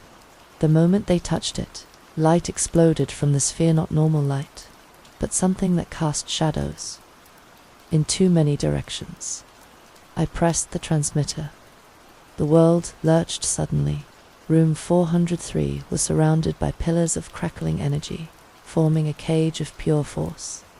Serena and her child screamed in unison, throwing themselves against the barriers. Each impact sent shockwaves through reality. "Excellent work," Mr. Sterling said, appearing beside me, "though you might want to step back. The containment field is effective, but not gentle on nearby matter." We retreated to the office, where Reverend Diaz waited with Argent Corporations. Team, through the window, we watched the entities rage against their prison. Gradually, they began to fade, pulled into whatever dimension the containment field accessed. "Where are you sending them?" Reverend Diaz asked. "Somewhere they can feed without harming our reality. Call it a preserve for dangerous species." Mr. Sterling closed his briefcase. "We'll monitor the situation, of course, ensure they remain contained.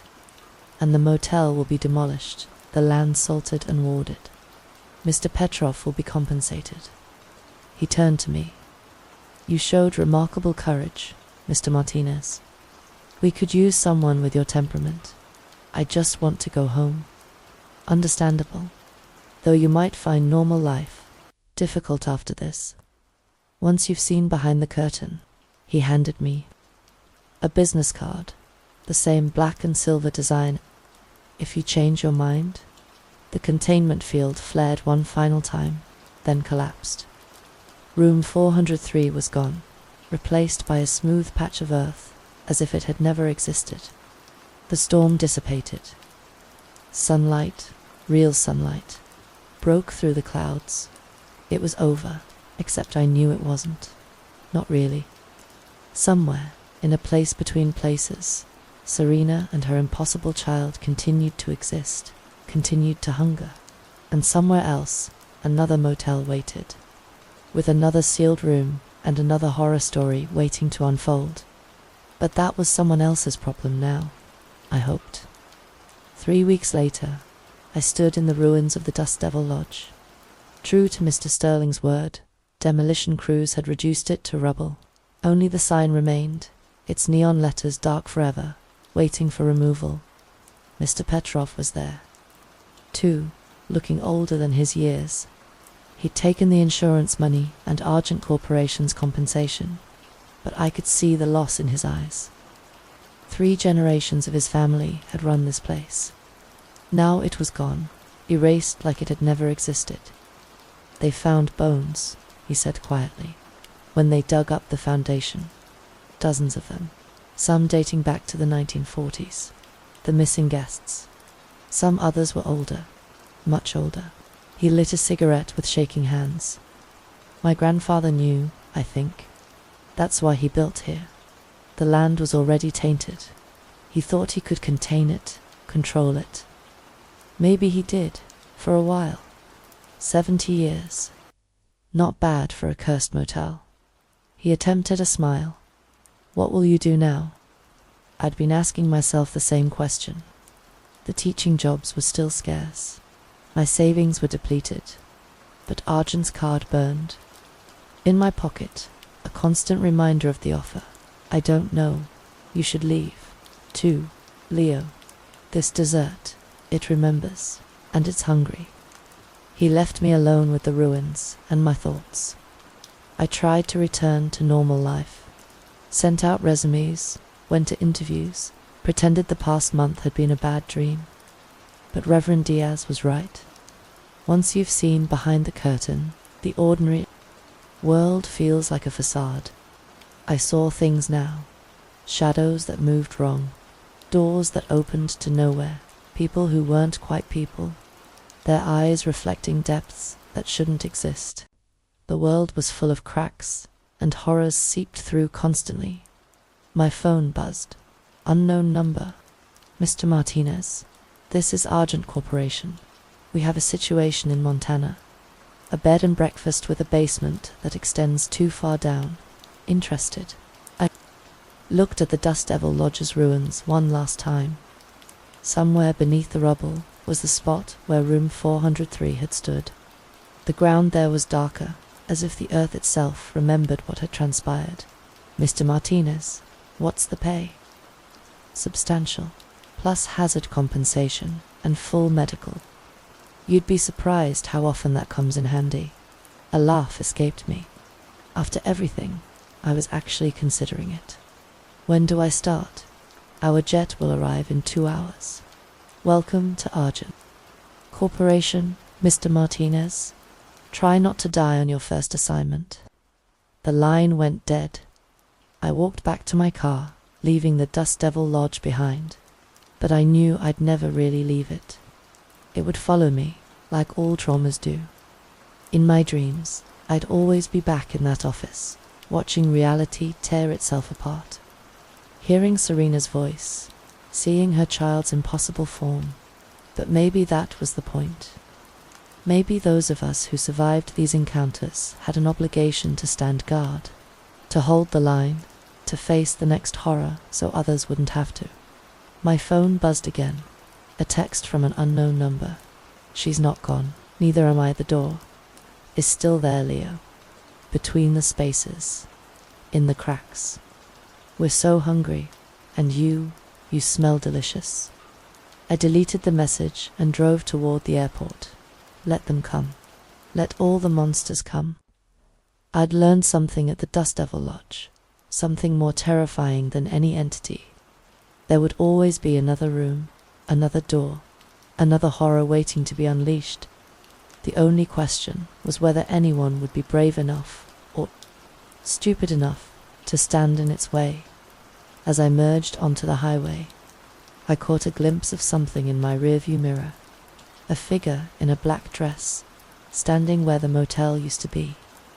She waved, and even at this distance, I could see her smile. I pressed harder on the accelerator and didn't look back.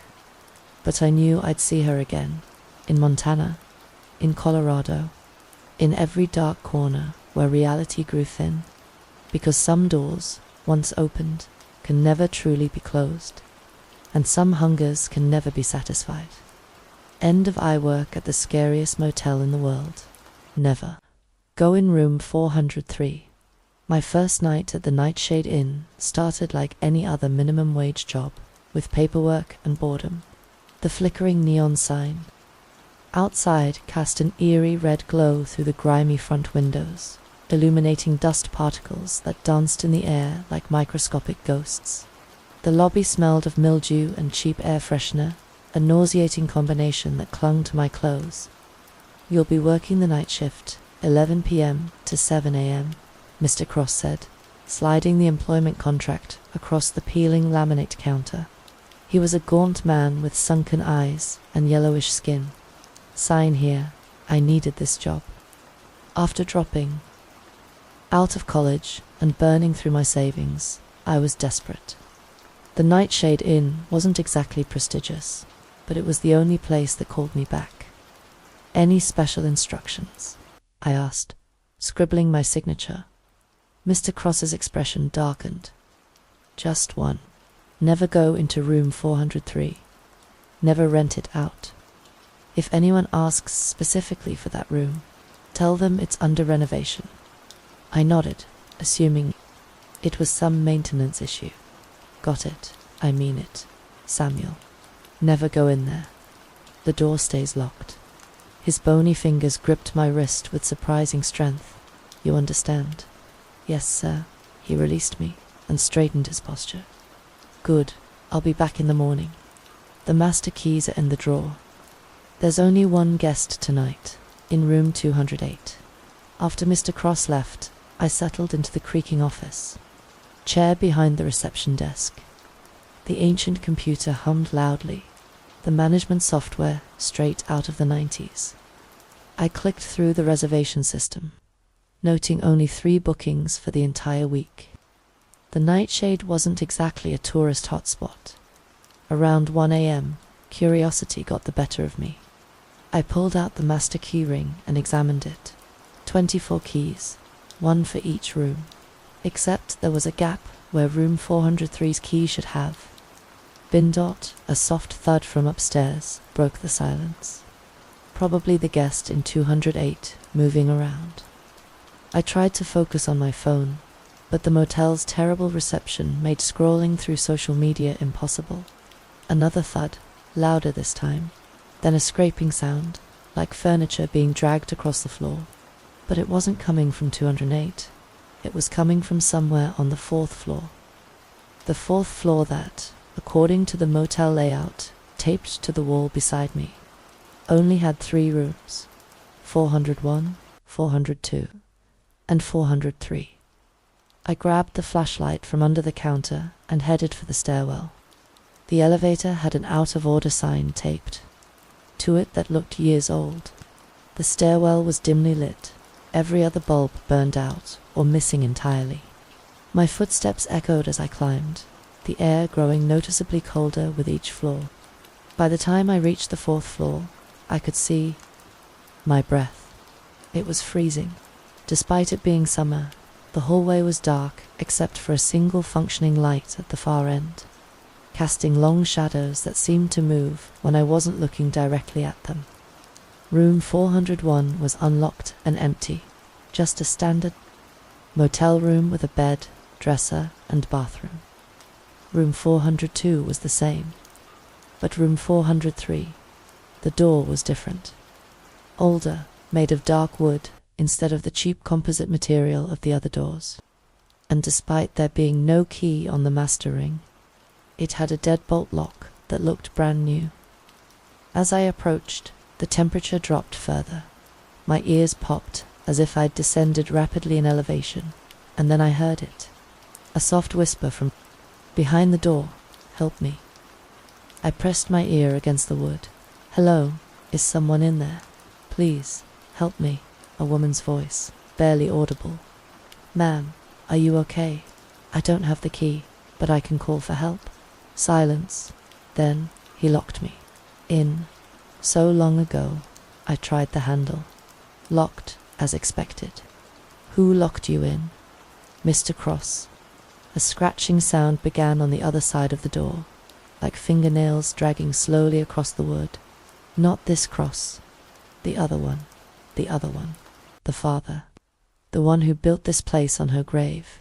"Her grave? Whose grave?" "The one he killed to build this motel. The one he trapped in the walls. The one who's still here, watching, waiting." The scratching intensified, becoming more frantic. Then it stopped abruptly. "What's your name?" I asked. "Chloe." The voice had changed, becoming clearer. "I've been here since 1987. That was impossible. I'm going to get help." "No." The shout was so loud I jumped back. "Don't leave me again. Everyone leaves." The door shuddered violently, as if someone had thrown their body against it from the inside. The deadbolt rattled in its housing. "He's coming back," Chloe whispered. "He always comes back." At 3:33, I checked my phone.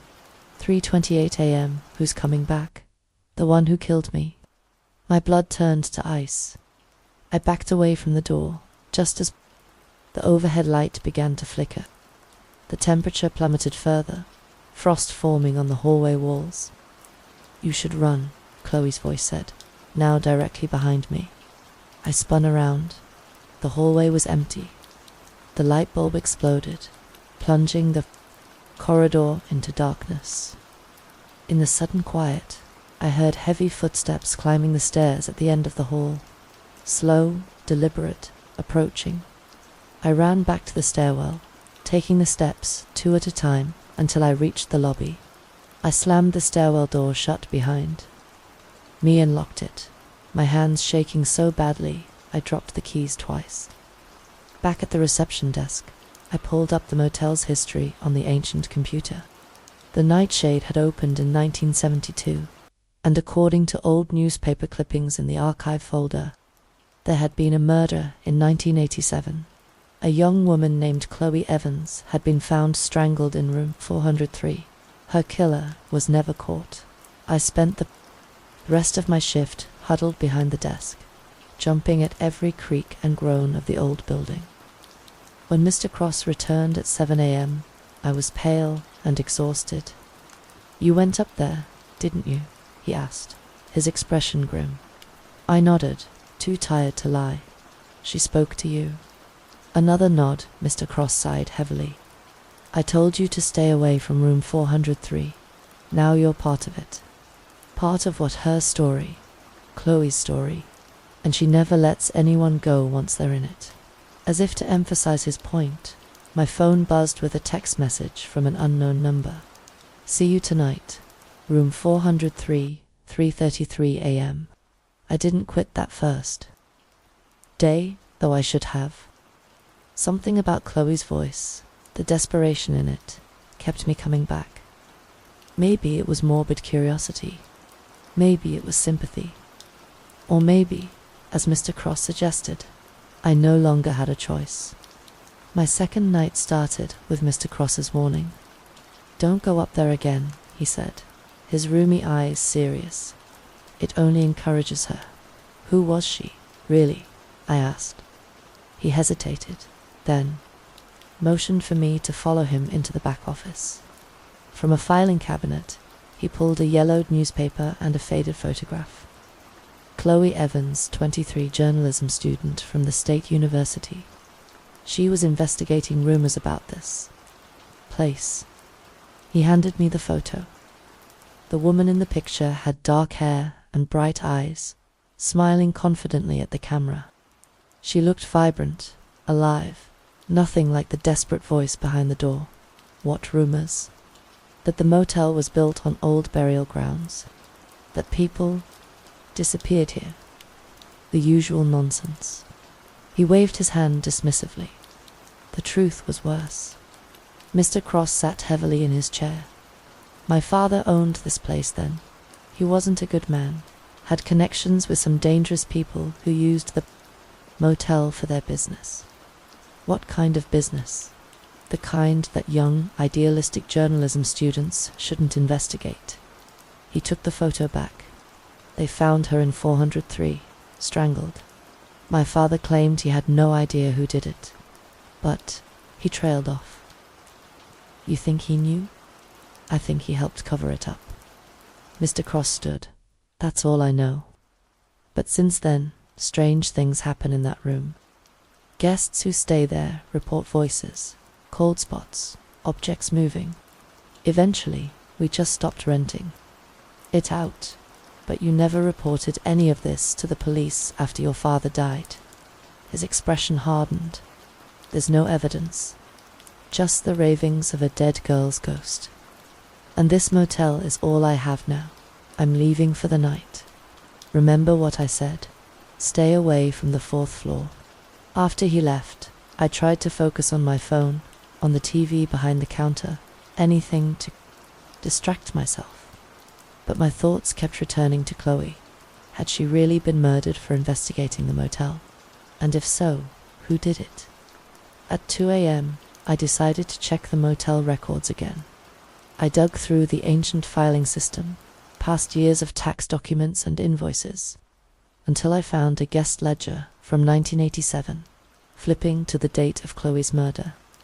I saw a list of names, people who had been staying at the Nightshade the night she died. 5 names, 5 potential witnesses or suspects.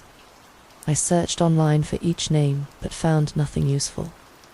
These were people who had stayed at a budget motel nearly 40 years ago. Finding them would be nearly impossible. But one name stood out: Victor Cross. According to the ledger, he had checked into room 405. Room 405. I pulled out the motel layout. There was no room for 015. The 4th floor only had 3 rooms: 401, 402, and 403. A soft thud from upstairs interrupted my thoughts. Then another. Then the unmistakable sound of footsteps on the ceiling above me. My phone buzzed with a text from the unknown number. I found something. Room 403. Come now. I knew I shouldn't go. Every horror movie cliché screamed at me to stay put, to call someone, to run. But something pulled at me. The journalist in Chloe had uncovered something important, and now, decades later, she was still trying to share it. The climb to the 4th floor was just as cold and foreboding as the night before, but this time the hallway was different. There were 4 doors, not 3.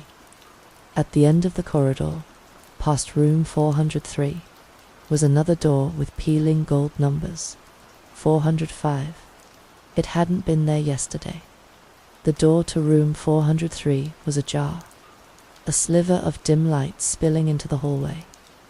I approached cautiously, my heart hammering in my chest. "Chloe," I called softly. No response. But the door swung open wider, revealing a motel room that looked frozen in time. The decor was pure 80s. Floral bedspread, bulky TV, wallpaper with a geometric pattern. A typewriter sat on the desk, a sheet of paper rolled into it. I stepped inside, and the door closed behind me with a soft click. The room was cold, but not freezing. It smelled of old cigarettes and cheap perfume. The typewriter began to clack on its own keys, pressing down without human touch. I approached slowly, reading as words appeared on the page. They killed me for what I found. Room 405. The door that shouldn't exist. Who killed you, Chloe? I asked the empty room. The typewriter clacked again. Not just Cross.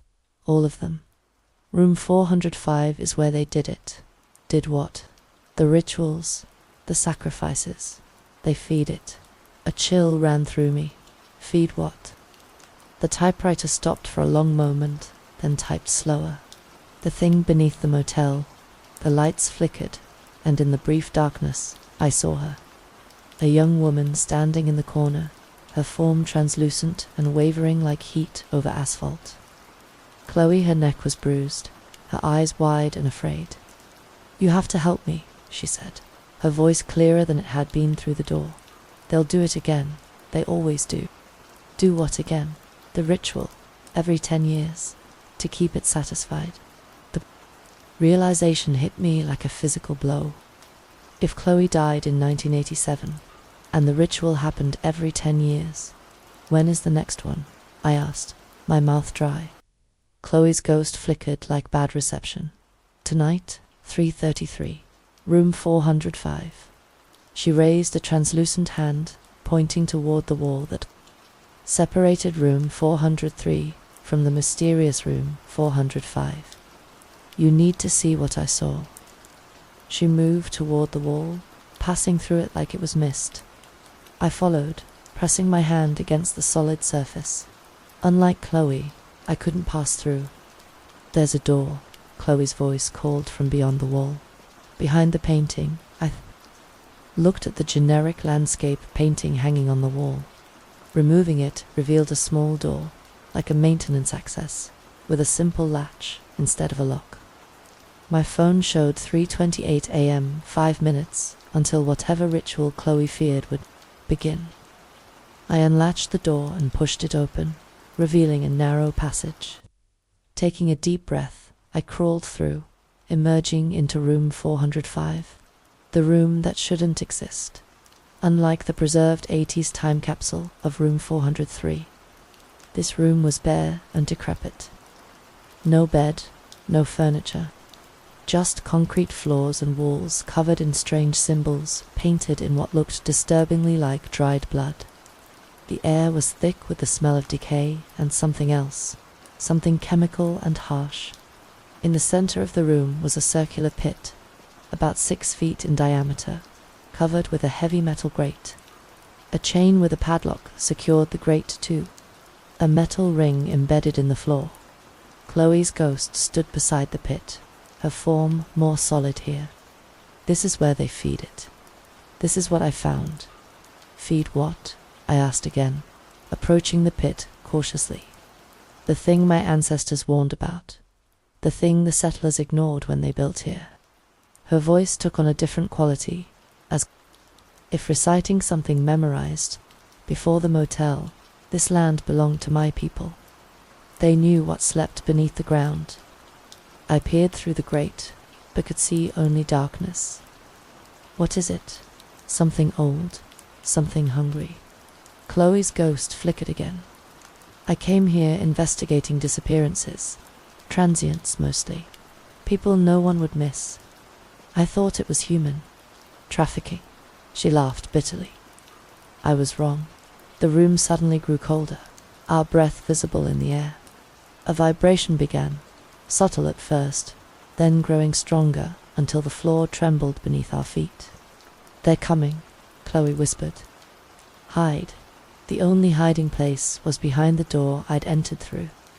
I squeezed into the corner as heavy footsteps approached from the hallway. The door to room 405 opened, and 5 hooded figures entered, carrying flashlights and a large burlap sack that writhed and made muffled sounds of distress. One of the figures spoke, his voice eerily familiar. The offering must be made. The cycle continues. It was Mr. Cross. I pressed myself further into the corner as the hooded figures arranged themselves in a circle around the pit. Mr. Cross stood at what appeared to be the head of the circle, his hood pulled back to reveal his gaunt face, now transformed with an expression of religious fervor. Brothers and sisters, he intoned, we gather again to fulfill our covenant. The hunger grows beneath us. The time has come to feed. The burlap sack on the floor twisted violently, its occupant, clearly terrified. One of the hooded figures, a woman with silver hair peeking from beneath her hood, knelt beside it and whispered something I couldn't hear. Chloe's ghost appeared beside me, her form flickering like static. They're going to sacrifice whoever is in that sack, she whispered, her voice somehow audible only to me, like they did with the others, like they tried to do with me. Tried, I whispered back. I wasn't meant to be the sacrifice. I discovered them preparing for the ritual and threatened to expose them. That's when they killed me. Her translucent hand passed through my arm, leaving a bone-deep chill, but killing me disrupted their ritual that year. The thing below wasn't fed properly. In the center of the room, Mr. Cross had begun chanting in a language I didn't recognize. Guttural and harsh, with rhythms that seemed to bypass my ears and resonate directly in my skull. The other figures joined in, their voices creating a discordant harmony that made my teeth ache. We need to stop them, I said. You can't. Not alone. Chloe's ghost flickered more violently. It's too strong here. Its influence protects them. As if to emphasize her point, the floor began to vibrate more intensely. A low, subsonic hum filled the room, and the air grew thick and difficult to breathe. The metal grate over the pit rattled as something far below shifted. Mr. Cross approached the sack and cut it open with a curved knife. A young woman spilled out, disheveled, gagged, her eyes wide with terror. I recognized her as the housekeeper who had started work just a few days before I did. Sophia Rossi, Mr. Cross announced.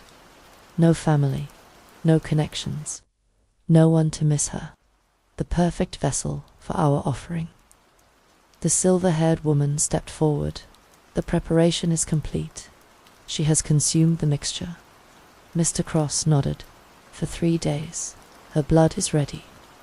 I had to do something. I couldn't just watch them murder this woman. My hand found my phone in my pocket.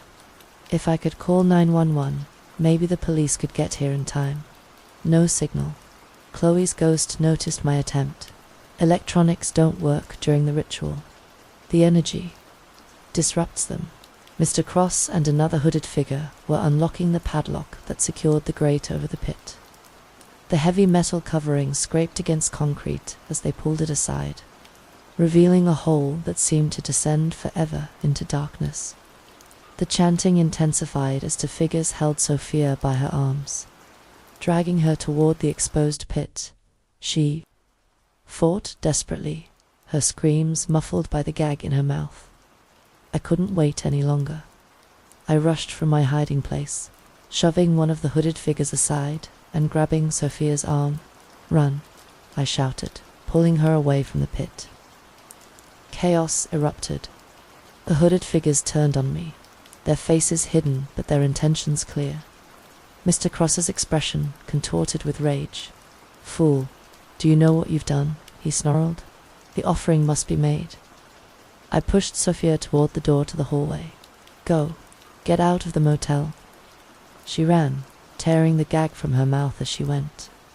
I turned to follow her, but a blow to the back of my head sent me sprawling across the concrete floor. Stars exploded behind my eyes as pain radiated through my skull. "Restrain him, Mr. Cross," ordered. "The ritual cannot be disrupted again." Rough hands grabbed my arms, dragging me toward the pit. Through my dazed vision, I saw Chloe's ghost watching, her expression a mixture of sorrow and determination. "The substitute is unclean," the silver-haired woman protested. "He hasn't been prepared." "We have no choice," Mr. Cross replied. "Dawn approaches, it must be fed." They positioned me at the edge of the pit, my head and shoulders dangling over the abyss. From below came a smell of rot and something else, something ancient and wrong. The darkness seemed to move, to breathe. Chloe's ghost floated closer, her eyes meeting mine. "I'm sorry," she whispered. "But now you understand why I couldn't leave, why I had to find someone who would listen." As Mr. Cross raised his curved knife, a new sound cut through the chanting. Sirens, growing louder. Sophia had managed to call the police. The hooded figures hesitated, looking to Mr. Cross for guidance. "We must complete the ritual," he insisted. But uncertainty had crept into his voice. The silver-haired woman shook her head. "There's no time. We must seal the chamber and retreat." Indecision paralyzed the group long enough for me to roll away from the pit's edge. I staggered to my feet, my head still spinning from the blow. "This isn't over," Mr. Cross hissed at me. "The hunger below doesn't forgive, it doesn't forget." The hooded figures rushed to replace the grate over the pit, securing it with the padlock. They fled through a door I hadn't noticed before, camouflaged in the concrete wall, leading presumably to some other part of the motel. I stumbled toward the hallway door, but Chloe's ghost blocked my path. "You can't leave," she said. "Not yet. The police won't find room for O5. It doesn't exist for them." "What are you talking about?"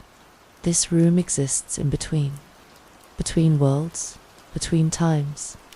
She gestured around us. "It's how they've hidden their rituals for decades, how they've fed it without discovery." The sirens were louder now, right outside.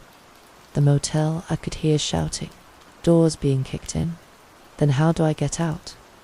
Chloe pointed to the small door I'd entered through, the one connecting to room 403. "That way, hurry, before it seals itself again." I crawled through the passage, emerging back into the preserved 80s room just as heavy boots thundered up the stairwell. Chloe's ghost followed, passing through the wall effortlessly. "They won't find Mr. Cross or the others," she said. "They've escaped through passages only they know about. But they'll be back. For me," she nodded solemnly, "you disrupted the ritual. The thing below will hunger, and they'll need to appease it. A pounding at the door to room 403 startled us both. Police. Open up. I moved to answer, but Chloe's ghost caught my arm, her touch sending ice through my veins. Don't tell them everything, she warned. They won't believe you. They never do. Then what do I say? Tell them about Sophia, about the kidnapping. But the rest? She shook her head. Keep it to yourself, for now. I opened the door to find 2 officers with weapons drawn. Their eyes widened as they took in the preserved 80s room, a room that, according to the motel's official layout, shouldn't exist. Sir, are you all right? One officer asked, lowering his weapon slightly. We received a call about a kidnapping and attempted murder. I nodded, glancing back over my shoulder. Chloe's ghost had vanished. Her name is Sophia, I said. She works here. They were going to kill her. Who was? I hesitated, remembering Chloe's warning. Mr. Cross, the owner, and others. I don't know who they were. As the officers led me downstairs, I noticed the sky beginning to lighten with dawn. In the parking lot, Sophia sat in the back of an ambulance, a blanket around her shoulders. When she saw me, her eyes filled with tears of gratitude. You saved me, she said as I approached. How did you know they were going to take me to that room? I didn't, I admitted. I just followed a hunch. The paramedics insisted on examining the wound on the back of my head, which was still bleeding slightly. As they cleaned and bandaged it, I scanned the growing crowd of police and emergency personnel. No sign of Mr. Cross or any of the hooded figures. A detective approached, notebook in hand. I need to ask you some questions about what happened tonight. I recounted a simplified version of events, discovering that Sophia had been kidnapped, following sounds to the 4th floor, finding her bound in a strange room where Mr. Cross and others were performing what looked like some kind of ritual. The detective frowned. The 4th floor. According to the building plans, this motel only has 3 floors. I blinked in confusion that wasn't entirely feigned. But I was just there. Room 403. Sir, there is no room 403. There is no 4th floor. He showed me a blueprint of the Nightshade Inn, a perfect match for the building before me, except it showed only 3 floors, numbered 100, 200, and 300. As dawn broke fully over the Nightshade Inn, I realized Chloe had been right. Some things couldn't be explained, couldn't be proven. The horror beneath the motel, the room that shouldn't exist, the ritual that had claimed lives for decades. These were truths I would carry alone. For now, the police investigation stalled almost immediately. Despite Sophia's testimony and my own, no evidence of room 405 could be found. The 4th floor of the Nightshade Inn, according to official records, did not exist. Even more bizarrely, when officers accompanied me to find room for 03, we discovered only a maintenance closet where the stairwell should have continued upward. Mr. Cross had vanished, along with the other cultists. His small apartment behind the motel office was empty, cleared of personal belongings. His bank accounts were drained. It was as if he'd been prepared to disappear at a moment's notice. The motel was closed as a crime scene. Yellow tape crisscrossing the lobby where I'd spent those fateful nights. I gave statement after statement, each time sticking to the simplified version of events Chloe had advised, focusing on Sophia's kidnapping rather than the supernatural elements no one would believe. 2 weeks after the incident, Detective Grant, the lead investigator, called me into the station for yet another interview. Something doesn't add up, she said, spreading photographs across the table between us. They showed the nightshade from various angles, structural analyses, floor plans. You and Miss Rossi both insist there's a 4th floor, specifically rooms 403 and 405. Yet every piece of evidence contradicts this. I shrugged helplessly. I know what I saw. Grant sighed, rubbing her temples. We found something else. Old missing persons reports. Dozens of them, dating back to the 1970s. People last seen near or at the Nightshade Inn. My pulse quickened, and nothing. No bodies, no evidence of foul play. Just people vanishing. She fixed me with an intense stare. Until 1987, a journalism student named Chloe Evans. What happened to her? I asked, feigning ignorance. Strangled. Found in a ditch a mile from the motel. The case went cold. Grant pulled out another file. Here's where it gets interesting. Chloe was investigating the disappearances I mentioned. According to her notes, which were found in her apartment, she believed they were connected to some kind of ritual being performed at the motel. I leaned forward. Do you believe it? I believe something happened to those people, and that cross is involved. She closed the file. But cult rituals, secret rooms that appear and disappear. That's harder to swallow. What about Sophia? She was definitely kidnapped, yes, and her testimony is the only reason this investigation is still active. Grant gathered the photos and files. We'll keep looking for Cross. In the meantime, stay local. We may have more questions. As I left the police station, the late afternoon sun was sinking toward the horizon. I checked into a cheap hotel across town. There was no way I was returning to my apartment, not when Cross and his cult were still out there, possibly looking for me. In my room, I spread out my own collection of research, printouts of old news articles about the Nightshade, maps of the area, and notes I'd taken about Chloe's ghost and the thing beneath the motel. If the police wouldn't find the truth, I would dot my phone buzzed with a text from an unknown number, the same one that had contacted me at the motel. Not over. They're regrouping. 3:33 tonight. A chill ran through me. I texted back, Chloe. The response came immediately. Meet me, Nightshade. Room 403. The motel is closed. Police tape everywhere. They won't see you. I'll help you get in. I stared at the message, conflicted. Going back to the Nightshade was dangerous, possibly suicidal. But Chloe had helped me. Save Sophia. She was trying to expose what had happened to her, to all the victims before her. As darkness fell, I made my decision. I drove to the Nightshade, parking a block away and approaching on foot. As Chloe had promised, the police presence was minimal. A single patrol car at the entrance, an officer dozing inside. I crept around to the back of the building, where the emergency exit door stood ajar, as if waiting for me. Inside, the darkened hallways were eerily silent.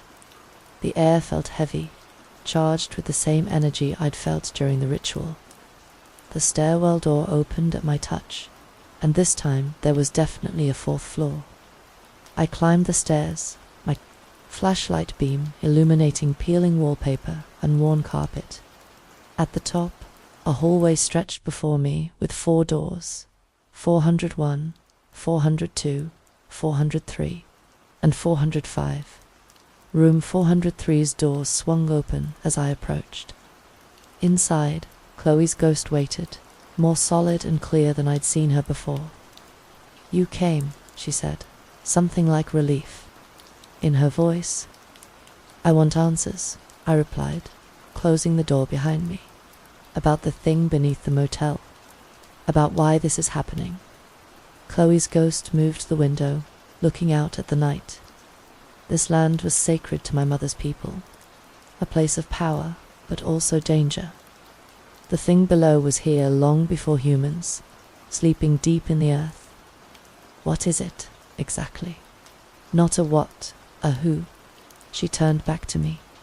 A being from the time before time. Neither good nor evil, in human terms, but hungry, always hungry. And the ritual feeds it. She nodded. The settlers who built here didn't. No, at first, but they started to feel its influence. Dreams, whispers. Then people began to disappear. Cross's family discovered the truth. They made a deal, sacrifices in exchange for power, wealth, protection. Chloe's form flickered. Every 10 years, a life taken in the room that exists between worlds, room 405. I processed this information, connecting it to the research I'd done. But you disrupted the 1987 ritual. You weren't prepared as a sacrifice. No. When they killed me, it was out of panic. I discovered their plan, threatened to expose them. Her expression turned haunted. My blood wasn't prepared with their mixtures. The thing below was angry, hungry still. So, what happened? It took one of them instead, Cross's father. She smiled grimly. That's why the son is so devoted to the ritual. He's terrified the same will happen to him. I checked my watch. 3:15. A.my. Did you want me to come back tonight? Because they're returning. Not for another sacrifice. It's too soon for that. But to repair the damage from the disrupted ritual. She pointed toward the wall that concealed the hidden door to room 405. They need to renew the bindings that keep it controlled. And you want me to stop them? How? Not stop them. Join them. Chloe's ghost flickered violently, her form briefly distorting into something less human. Become part of the cycle. Continue what I started. The temperature in the room plummeted. My breath fogged in the air as I backed toward the doorknob. You're not Chloe, I realized, ice forming in my veins. Not anymore. The thing wearing Chloe's face smiled, its teeth too sharp, too numerous. Smart boy. Chloe has been gone a long time, but her connection to this place, her death here, made her perfect for me to use. You're the thing beneath the motel, a piece of me, a projection. The false Chloe circled me slowly. The ritual doesn't feed me, it controls me, keeps me bound, asleep. It stretched out a hand that no longer looked fully human. Help me break free. Why would I do that? Because the alternative is becoming the next sacrifice. Cross knows you disrupted the ritual. He'll come for you. The creature's voice shifted, becoming more like the Chloe I'd first encountered. Help me, and I'll protect you. A sound from the hallway interrupted us. Footsteps, multiple sets, approaching room 403. The false Chloe hissed, her form becoming more monstrous by the second. They're here. Decide now. Join me or join them. The doorknob turned slowly. I had seconds to make a choice that felt impossible. Ally with the inhuman entity before me, or face Cross and his cult.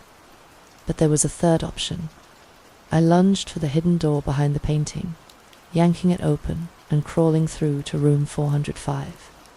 Behind me, the false Chloe shrieked in rage as the door to room 403 burst open, admitting Cross and 3 hooded figures in room 405. The pit at the center remained covered with its metal grate. The symbols on the wall seemed to pulse with a sickly light. I had a plan, half-formed, desperate, but the only chance I had. If the ritual bound the entity, kept it controlled, then disrupting it further might expose the cult, but also release something worse. Neither option was acceptable. I needed to complete the ritual my way. The cultists entered room 405 through their hidden passage.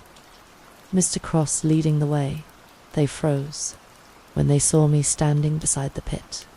You, Cross hissed. You've caused enough trouble. I know what you're doing, I replied, keeping my voice steady despite my racing heart.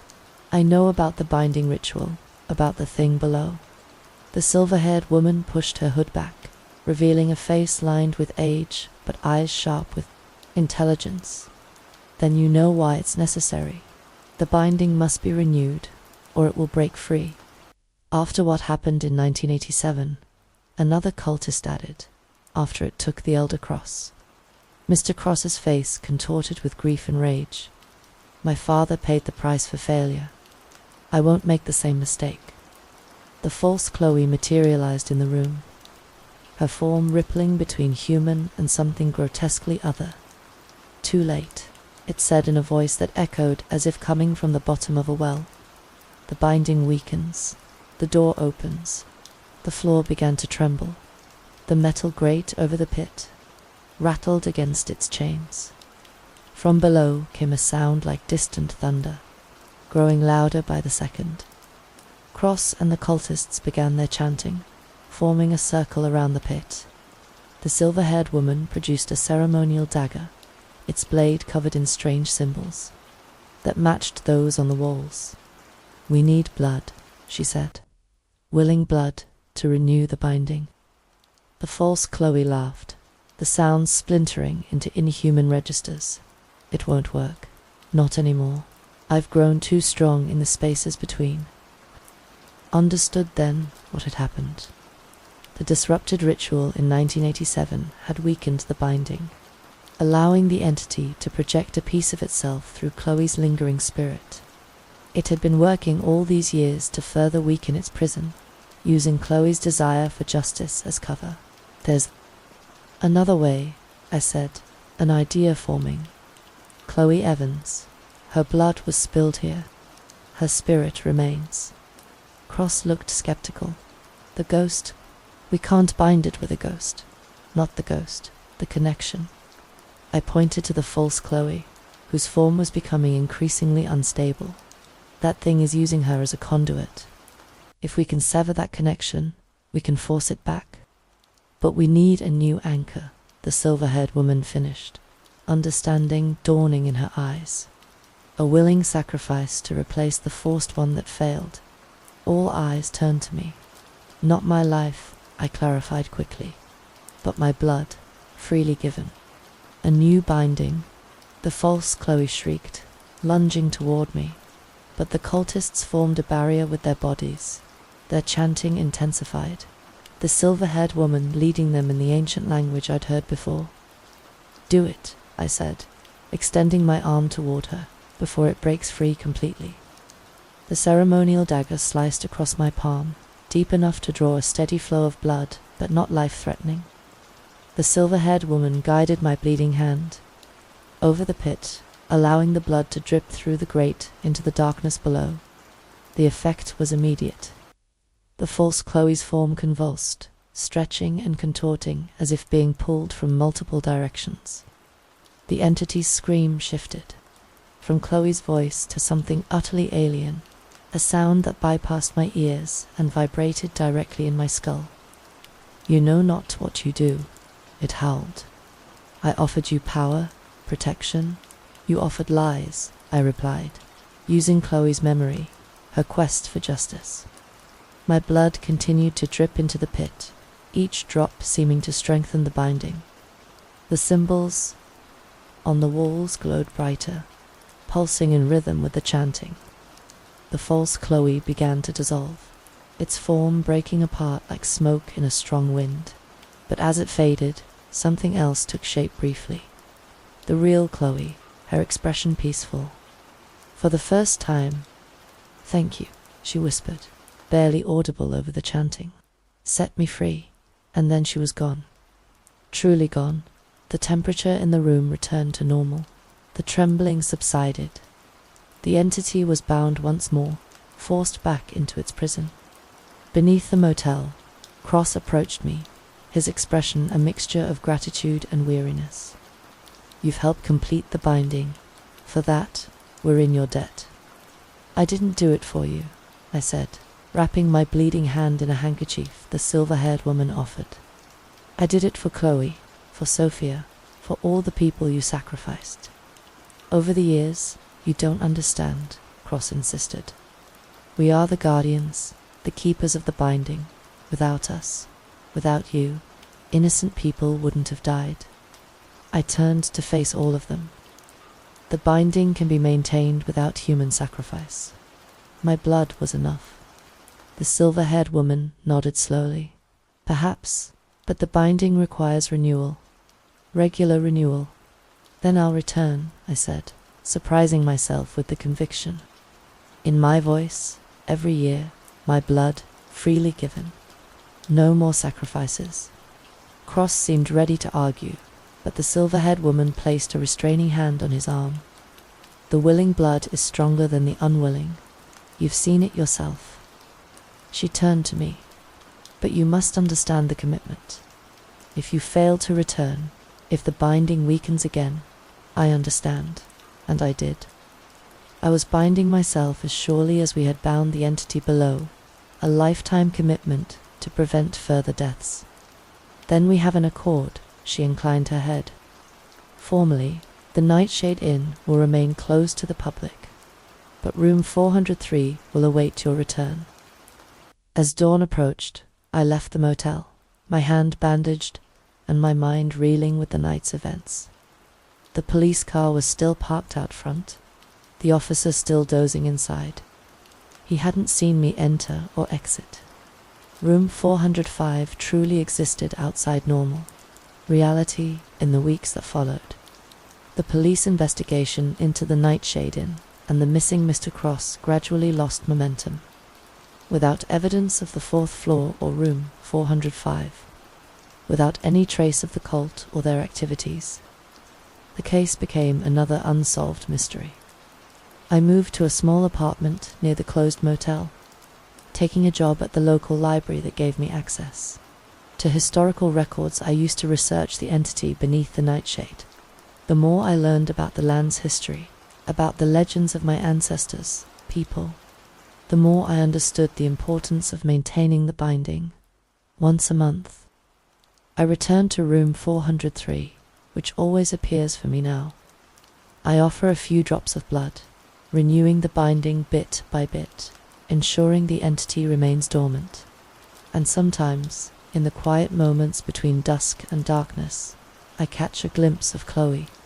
Not the false projection of the entity, but her true spirit, finally at peace. She never speaks, but her presence reminds me why I've taken on this burden. The Nightshade Inn stands empty now, its neon sign dark, its windows boarded up. To passers-by, it's just another failed business, a relic of better days. But I know the truth. I know what sleeps beneath its foundations, what would awaken if the binding failed. And I know with absolute certainty why you should never, ever go into room 403, unless you're me.